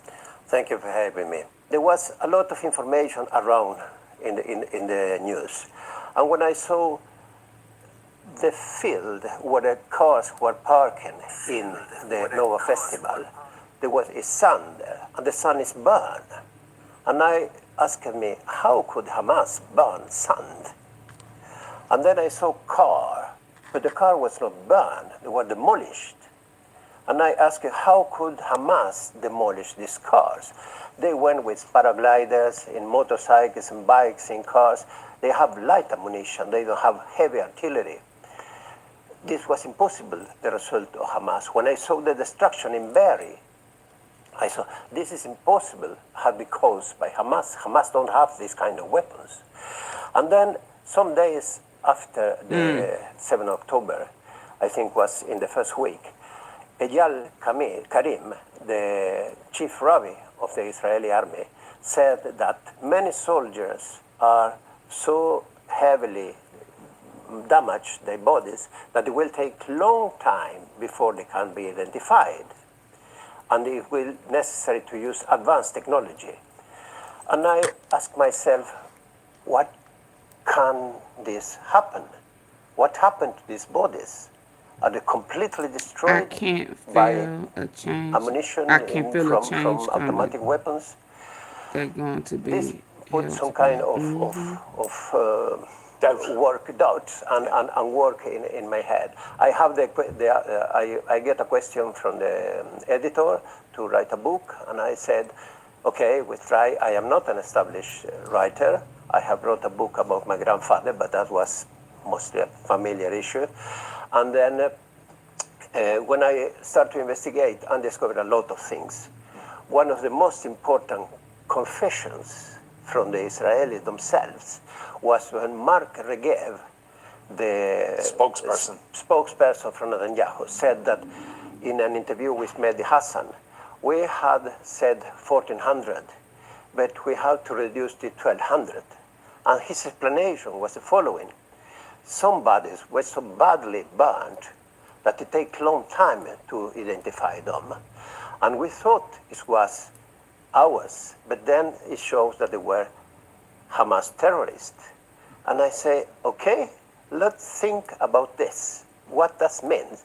That means that these people were probably killed by heavy artillery, missiles from drones or airplanes or helicopters, who were a lot of them on the whole zone of Gaza a couple of hours after the attack started, around 9 o'clock in the morning. The attack starts 6:30. And tell me, do you think Israel's response showed a very callous disregard for its own people, the people who were living in kibbutz, people who were living in settlements near Gaza. Yes, there is a policy that was created in the 80s in Lebanon. It's called Hannibal policy. And this policy says, better to be dead than to be prisoner. It's not formulated like this, but this is the content. This has been applied before. Most known is the case of Hagar. A soldier was captured in Khan Yunis in 2014. And when the notice went that his soldier was lost, that means he was prisoner, the Israeli army make a campaign in this zone and killed 300 Palestinians and was sure to kill the soldier also. About this, there is a report from Amnesty, from United Nations. There is a page on Wikipedia. So it's nothing mysterious. This is reality. And when it was, when the war started after the attacks on 7 October, the Israeli army met this policy in place. And they killed a lot of the people. We don't know how many. And this was confirmed by Yoav Galan, the former Minister of Defense, when in February this year, she said in an interview in Canal 12 in the Israeli television that yes, the Hannibal Directive was applied in some places, should be applied in more places. Tell me, Ernesto, I want to discuss the intelligence failures around October the 7th, because many military analysts felt that Israel catastrophically let its people down, not knowing that Hamas was planning an attack, and then the subsequent response. We know it was a Jewish religious festival around that time. It was Israel. How and not concerning Hamas. do you find that intelligence failure? Well, the intelligence failures are a technical part, which is they moved troops to the West Bank because Netanyahu went to... I'm going to have to watch this first. I'm going to end on something else. Since I can't remember the name of the person who came in my comment section and tried to make mention about some watermelon. I should have asked him, was it the watermelon with the seeds in it, or was it them fake watermelons that Bill Gates and them trying to play us with? And so we have to remember that Jesus was a black Messiah. Hold on. Let's end on this one, y'all. Give my likes up since they want to play. Yeah, I'm in my Candace mood right now. You want to play? Yeah, let's play then, since you want to talk about watermelon. Okay? Yeah, y'all came from us. We didn't come from y'all. Let's go.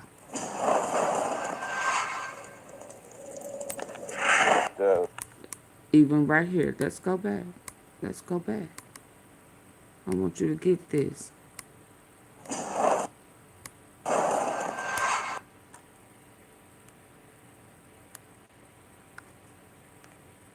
Power to the watermelon, baby. Power to the watermelon with seeds in it. Hello. Let's go. Israel went into Egypt with 70 people, and after approximately 750 years came out with over 2 million people, and hordes of other slaves who came out and became also part of the emerging Hey, nation Lisa. of Israel. Hey, John. So Israel, the biblical Israel, was a black nation, an African nation that came out of Africa and kept constant ties with Africa.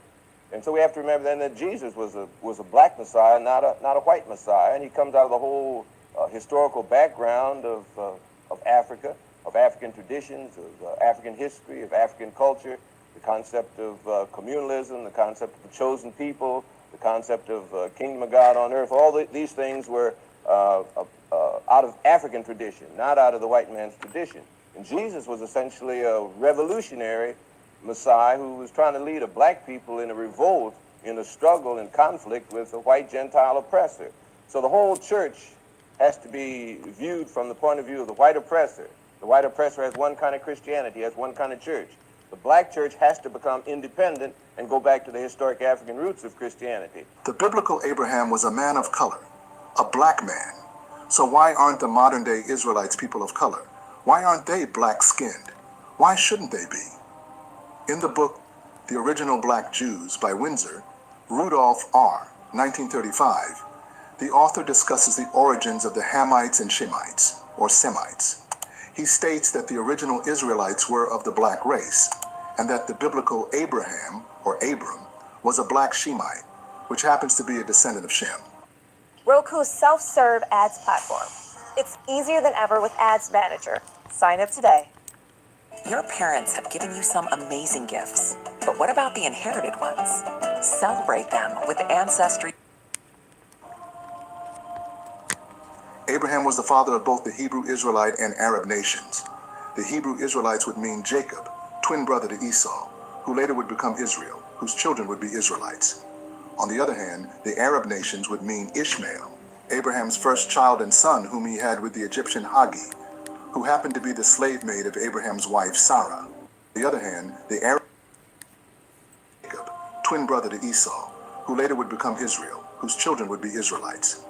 On the other hand, the Arab nations would mean Ishmael, Abraham's first child and son whom he had with the Egyptian Hagi, who happened to be the slave maid of Abraham's wife Sarah. The Creator's words had come to pass, according to the biblical scriptures, that the both would turn out to be great nations. The black Shemites intermarried with black Hamite Egyptian women, giving rise to the Arab nation. The author also stated it would become Israel, whose children would be Israelites.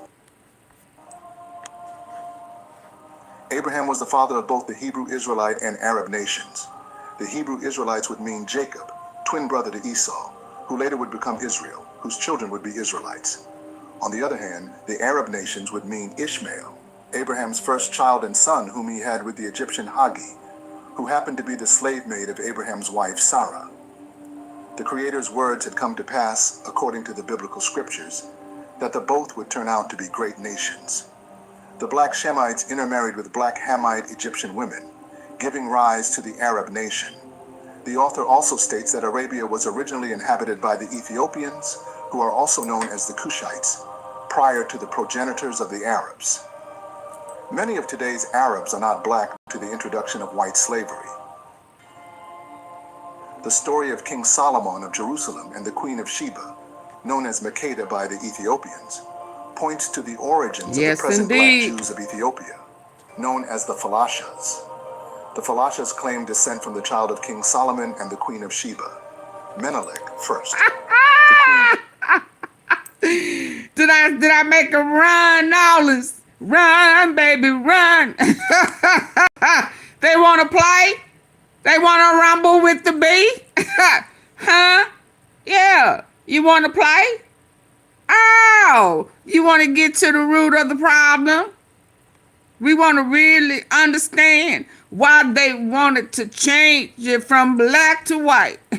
Why they have so much hostility with black people. Huh? Reckon, y'all, they found out that black was beautiful and we was chosen. And he coming back for his people. Not just black, I'm just saying. Y'all better understand, y'all came from us. We did not come from y'all. Now, I know, they tried to make us think that. That's the paint picture that they painted. That massa made us different colors. But it don't matter, because massa came from us. Now, God had it laid out for a purpose. Maybe one day we'll understand. We are getting a better picture of the truth now. Thanks to y'all to see. Yeah, we can see clear now. Yeah, we understand a little better now. So y'all better watch what y'all say about y'all DNA. Because y'all DNA came from us. Yeah, let's go. Returned to Sheba, which was part of the Ethiopian Empire. Isn't she beautiful? With Menelik first. Later on, Menelik was sent to his father in Jerusalem to be educated, where he accepted the name David. The Jews who returned to Ethiopia with Menelik are claimed to be the ancestors of the Phalashas. The Ethiopian emperor, Haile Selassie, was also believed to be a descendant of Solomon and the Queen of Sheba. The book also describes the origins of Christianity and Islam, which are the offspring of Judaism. Here, the author refers to Christianity and Islam as the two daughters of Judaism. According to the Jewish Encyclopedia, the terms Hebrews and Israelites usually describe the same people, stating that they were called Hebrews before the conquest of the land of Canaan and Israelites afterwards. The Hebrews were an ancient Semitic-speaking people. Historians mostly consider the Hebrews as synonymous with the Israelites, with the term Hebrew denoting an Israelite from the nomadic era that preceded the establishment of the United Kingdom of Israel. According to the Deuteronomistic history in the Hebrew Bible, a united monarchy or United Kingdom of Israel existed under the reigns of Saul, Eshbaal, David, and Solomon, encompassing the territories of both the later kingdoms of Judah and Israel. Whether the united monarchy existed, and if so, to what extent, is a matter of ongoing academic debate. During the 1980s, some biblical scholars had begun to argue that the archaeological evidence for an extensive kingdom before the late 8th century BCE is too weak, and that the methodology used to obtain the evidence is flawed. Scholars had remained divided among those who support the historicity of the biblical narrative, those who doubt or dismiss it, and those who support the kingdom's theoretical existence while maintaining that the biblical narrative is exaggerated. Proponents of the kingdom's existence traditionally dated to between c. 1047 BCE and c. 930 BCE. However, in some instances, the designation Hebrews may also be used historically in a wider sense, referring to the Phoenicians or other ancient civilizations, such as the Shasu, on the eve of the late Bronze Age collapse. It appears 34 times within 32 verses of the Hebrew Bible. According to the basic interpretation, the ancestral lineage of the 12 tribes of Israel suggests that they were originally black, tracing their roots back to African ancestors. The tribes are explicitly named in the Bible, which traces their roots back to the ancient Jewish patriarchs. Having seen that the ancient Israelites had African origins, I bet the question running through your mind will be, what then is the historical background of the modern-day white Jewish population? And how did they come to be identified as Israelites? Well, I told you I was done with basic browsers. The term white Israelis typically refers to Israeli citizens who are of European or Caucasian descent, particularly those from Ashkenazi Jewish backgrounds. Ashkenazi Jews are descendants of Jewish communities that originated in Central and Eastern Europe, and many of them migrated to Israel during the 20th century. However, it's important to note that the concept of whiteness is complex and can be problematic, as it often carries connotations of privilege, power, and racial hierarchy. In Israel, the category of white Israelis can be seen as a social and political construct, as it encompasses a diverse range of communities and ethnicities. Some of the groups that might be included in the category of white Israelis are 1. Ashkenazi Jews of European descent. In the 8th century, a Turkic people called the Khazars ruled a vast empire in Eastern Europe, stretching from modern-day Ukraine to Kazakhstan. The Khazars were a powerful and influential nation, strategically located between Europe and Asia, controlling key trade routes, including the Silk Road. Around 740 CE, the Khazar king Bulan converted to Judaism, and many of his people followed suit. This conversion was likely influenced by Jewish merchants and traders who traveled along the Silk Road, introducing Judaism to the Khazar elite. The Khazars established a Jewish kingdom with its capital in Betrayal, modern-day Astrakhan, Russia. The kingdom was a hub of intellectual and spiritual activity, attracting Jewish scholars and teachers from across the ancient world. Oh, you found what we're watching now? The Khazar Jews developed their own distinct traditions, blending Jewish practices with Turkic and Slavic customs. By the 10th century, the Khazar kingdom declined, weakened by internal conflicts and external pressures from neighboring powers. Many Khazar Jews migrated to Eastern Europe, particularly to Poland, Lithuania, and Ukraine, where they merged with existing Jewish communities. This migration marked the beginning of Ashkenazi Jewry, as Khazar Jews integrated with local Jewish populations, adopting customs and practices from their new environments. During the Middle Ages, some European groups, like the Normans and Saxons, converted to Judaism, further increasing the Ashkenazi Jewish population. These conversions often occurred in response to economic opportunities or social mobility. Converts brought their own cultural practices and languages, enriching the Ashkenazi Jewish heritage. Over time, the Ashkenazi Jews intermarried with local European populations, adopting customs, languages, and cultural practices. This assimilation contributed to the development of distinct Ashkenazi Jewish traditions, such as Yiddish language and literature.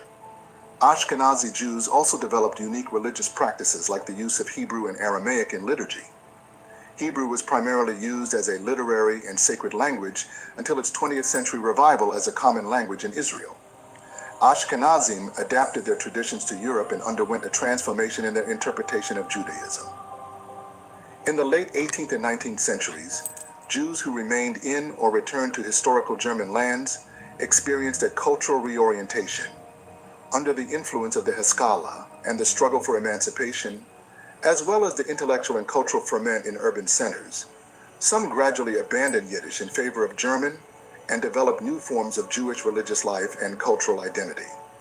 Throughout the centuries, Ashkenazim made significant contributions to Europe's philosophy, scholarship, literature, art, music, and science.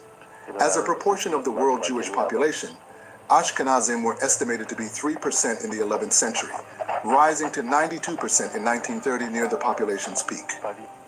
The Ashkenazi population was significantly diminished by the Holocaust carried out by Nazi Germany during World War II, which killed some 6 million Jews, affecting almost every European Jewish family. In 1933, prior to World War II, the estimated worldwide Jewish population was 15.3 million.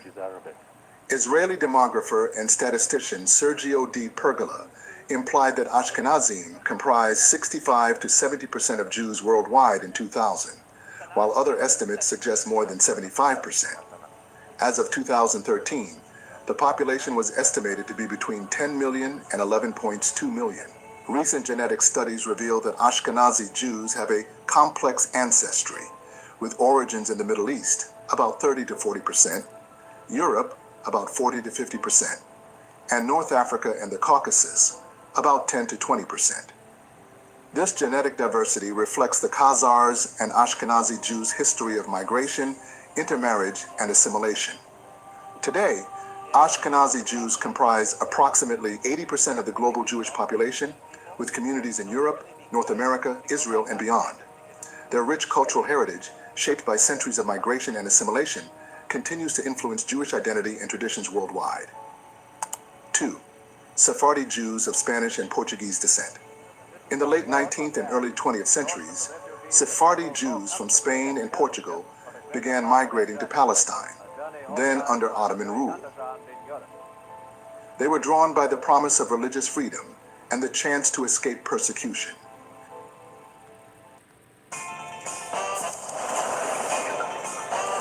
Jazzy Smith, I don't know where you got that. It's the original man, the pure man. The global. Yeah, there's nothing that references that I can see.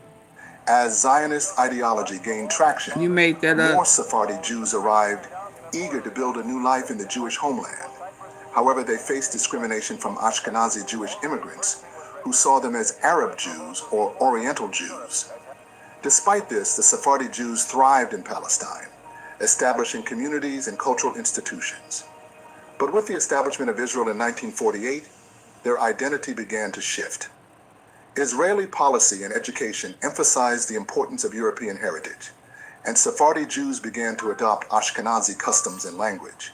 They were encouraged to abandon their Ladino language and Middle Eastern traditions, which were seen as backward and Arab. As Sephardi Jews assimilated into Israeli society, they started to identify as white and European, distancing themselves from their Middle Eastern and North African roots. This process was reinforced by Israel's Eurocentric culture and the desire to westernize the country. Over time, Sephardi Jews became white Israelis, an identity that obscured their complex history and cultural heritage. Today, some Sephardi Jews in Israel continue to grapple with their identity, seeking to reclaim their Sephardic roots and challenge the dominant Ashkenazi narrative. 3. The Mizrahi Jews of Middle Eastern and North African descent. When Israel was founded in 1948, more than 700,000 Palestinians were expelled or forced to flee their homes in what is now the Jewish state. But from the early days of the state, there was a group that didn't buy the justification, the Jews with roots in the Arab and Muslim world. Called Mizrahim in Israel, it's the fake these people. Jews today make up the largest ethnic group in the country. They mostly immigrated to You Israel talk about after that blood 1948, type. and You for know, much of the now country's why history, you laughing? The monkeys is shit that got loose in Mississippi. Now that RH blood type, it is showing that picture. Now, if I'm lying, I'm dying because I'm looking at it right now. You see there go that monkey.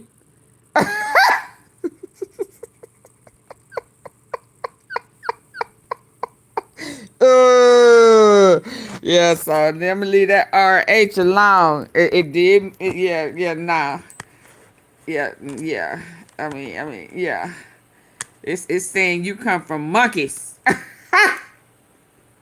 Or monkeys got that blood type. Yeah, nah. been victims of the same kind of anti-Arab ideology. It's European. that is Yeah, real- it says European. It also may mention that there's a percentage of it that comes from Ethiopia. I saw that as well. But it wasn't Adam or Eve. So I don't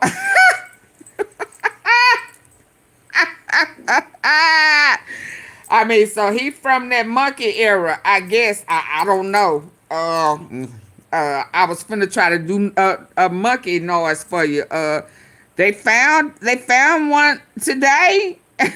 I know old girl killed one the other day, and they found one today. Hell, I didn't know that it was more than one that was on the wild, on the loose, spreading whatever virus that they don't put in them. But yeah, I did see European. I also saw Ethiopia, and I saw something else. I just don't remember what I saw.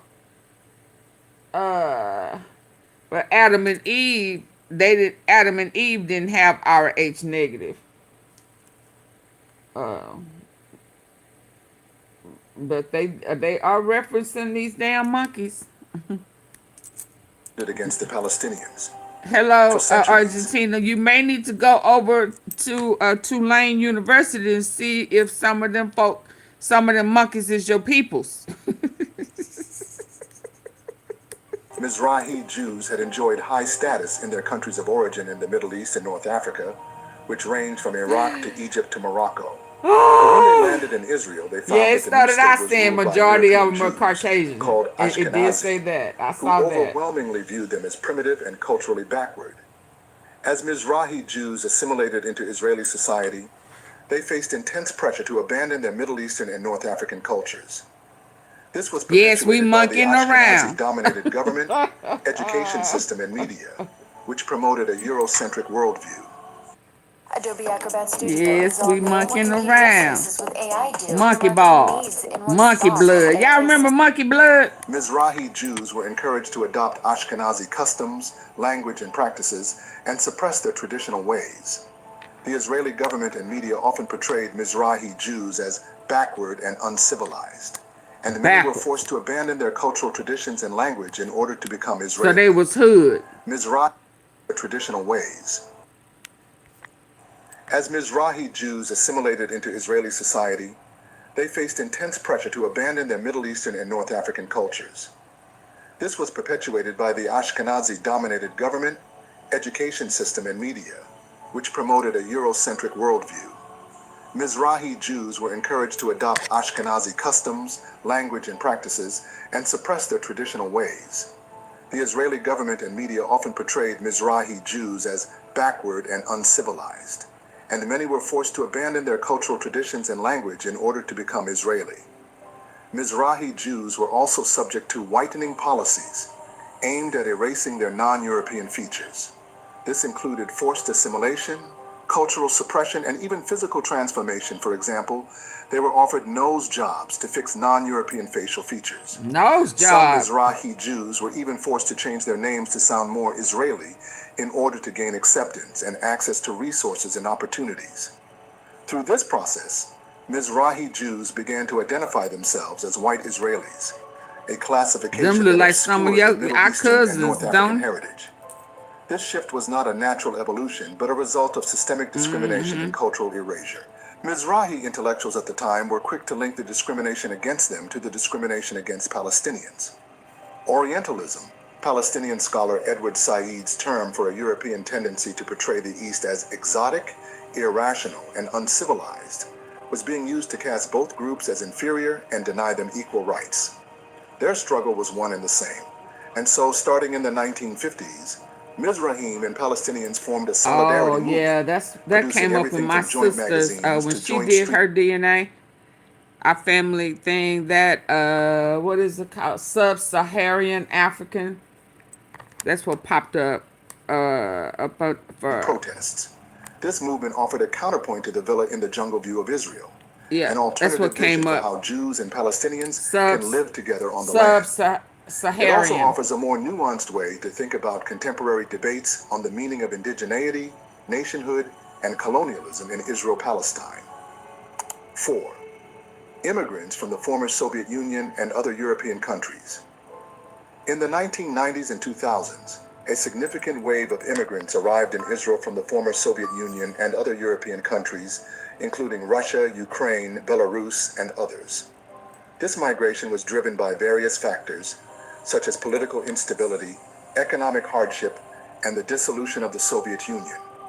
Many of these immigrants were Jewish or had Jewish ancestry, and were eligible for Israeli citizenship under the law of return. They were attracted to Israel's promise of safety, economic opportunity, and a chance to reconnect with their Jewish heritage. Some were also motivated by a desire to escape anti-Semitism and discrimination in their home countries. As a result, Israel experienced a significant influx of new citizens, who would eventually become an integral part of Israeli society. Upon arrival, they were initially considered others within Israeli society. However, as they assimilated, they began to be perceived as white Israelis. This shift was facilitated by their European background, which aligned with the dominant Ashkenazi culture. As they settled in Israel, they adopted Hebrew, learned about Jewish customs, and integrated into society. Many abandoned their unique cultural identities and embraced Ashkenazi norms, which were seen as the standard for Israeliness. Over time, they became an integral part of Israeli society, contributing to its diversity and complexity. Today, many immigrants from European countries are identified as white Israelis, often unaware of the historical power dynamics that shape their identity. The small country of Israel was established as a refuge for the oppressed white European Jews, who in turn became oppressors of people of color, the Palestinians. Although Israeli society is not racially divided between blacks and whites in the way that American society has long been, still blackness in Israel has shaped the relations between Jews and Arabs, Ashkenazim and Mizrahim, Ethiopians, and immigrant workers from Africa. Despite the salience of blackness in Israel, scholars of Israel and the wider academic field of Israel studies have largely ignored it so far. In this video, I argue that the reason for this scholarly neglect is that in Israel, blackness does not neatly fit into the conventional configurations that exist in countries like the US and the UK. I further stipulate that in its uniqueness, the Israeli case shows that blackness transgresses color lines in new and unexpected ways, a lot of offering fresh name perspectives changing. on You Israeli right, society and challenging the arbitrary stipulations of blackness as a concept. There are many significant differences, but also some similarities. While Israeli society is not racially divided between blacks and whites in the way that American society has long been, Israelis are certainly not okay, now colorblind. hold up. Now who are these? Who are these pretty brown people? Workers from Africa. Despite the salience of blackness in Israel, scholars of Israel and the wider academic field of Israel studies have largely ignored it so far. In this video, I argue that the reason for this scholarly neglect is that in Israel, blackness does not neatly fit into the conventional configurations that exist in countries like the US and the UK. I further stipulate that in its uniqueness, the Israeli case shows that blackness transgresses color lines in new and unexpected ways, offering fresh perspectives on Israeli society and challenging the arbitrary stipulations of blackness as a concept. There are many significant differences, but also some similarities. While Israeli society is not racially divided between blacks and whites in the way that American society has long been, Israelis are certainly not colorblind, and having black skin can also have fatal consequences in Israel. For instance, in June 2019, Solomon Teka, an 18-year-old Israeli Jew of Ethiopian descent, was shot to death by an Israeli policeman. This outburst had sparked widespread demonstrations and rioting at the time. The Solomon Teka incident was not an unprecedented event. In April 2015, video footage of Israeli policemen brutalizing Damas Pakada, a Jewish Ethiopian soldier, moved thousands of Israelis, Ethiopians, and others to the streets. One of the reasons this incident prompted a strong reaction was the fact that Pakada was an on-duty soldier wearing his military uniform. Military service is widely perceived as the ultimate rite of passage into Israeli society and as a stamp of approval for being a loyal Israeli citizen.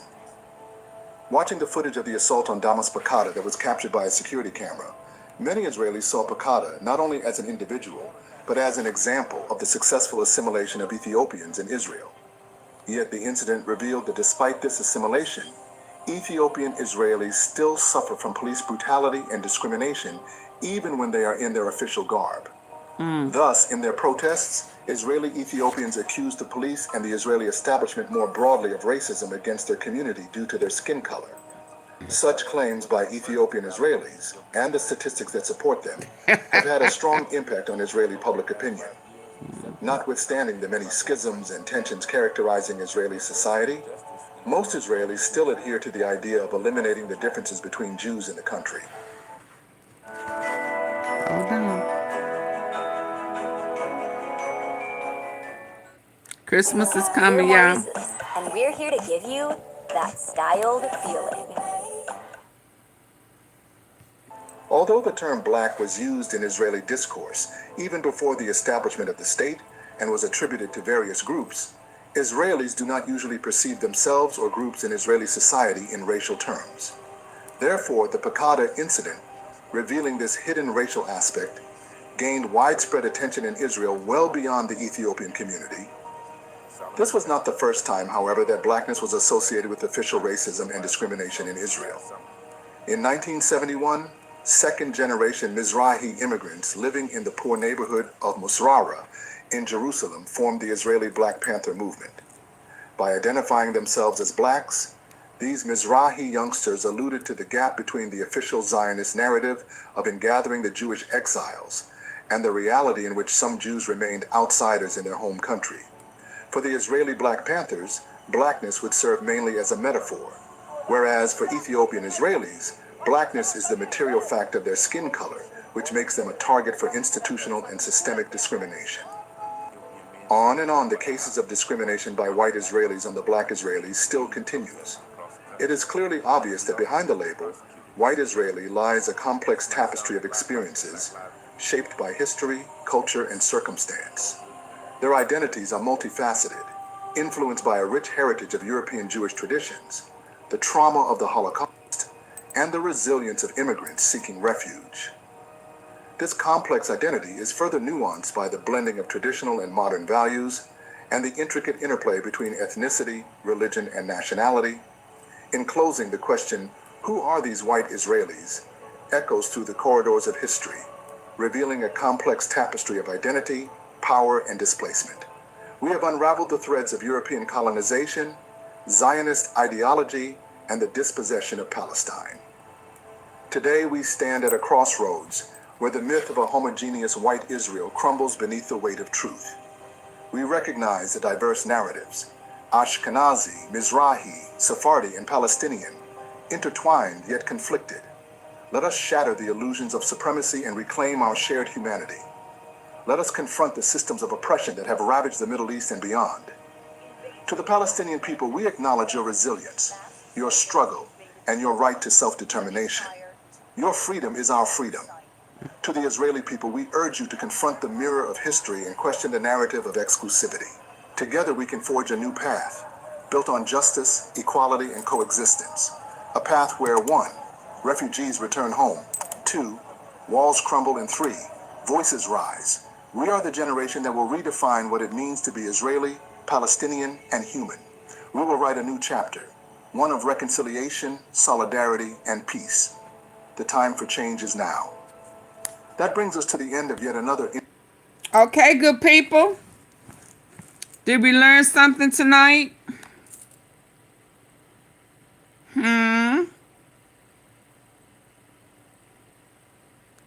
Did we learn something tonight, America? See what happened? Ethiopia is a part of Africa. Yep, sure is.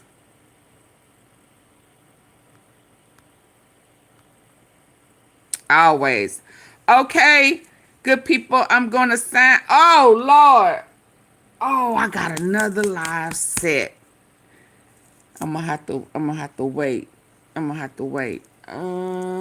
Yeah, about Trump.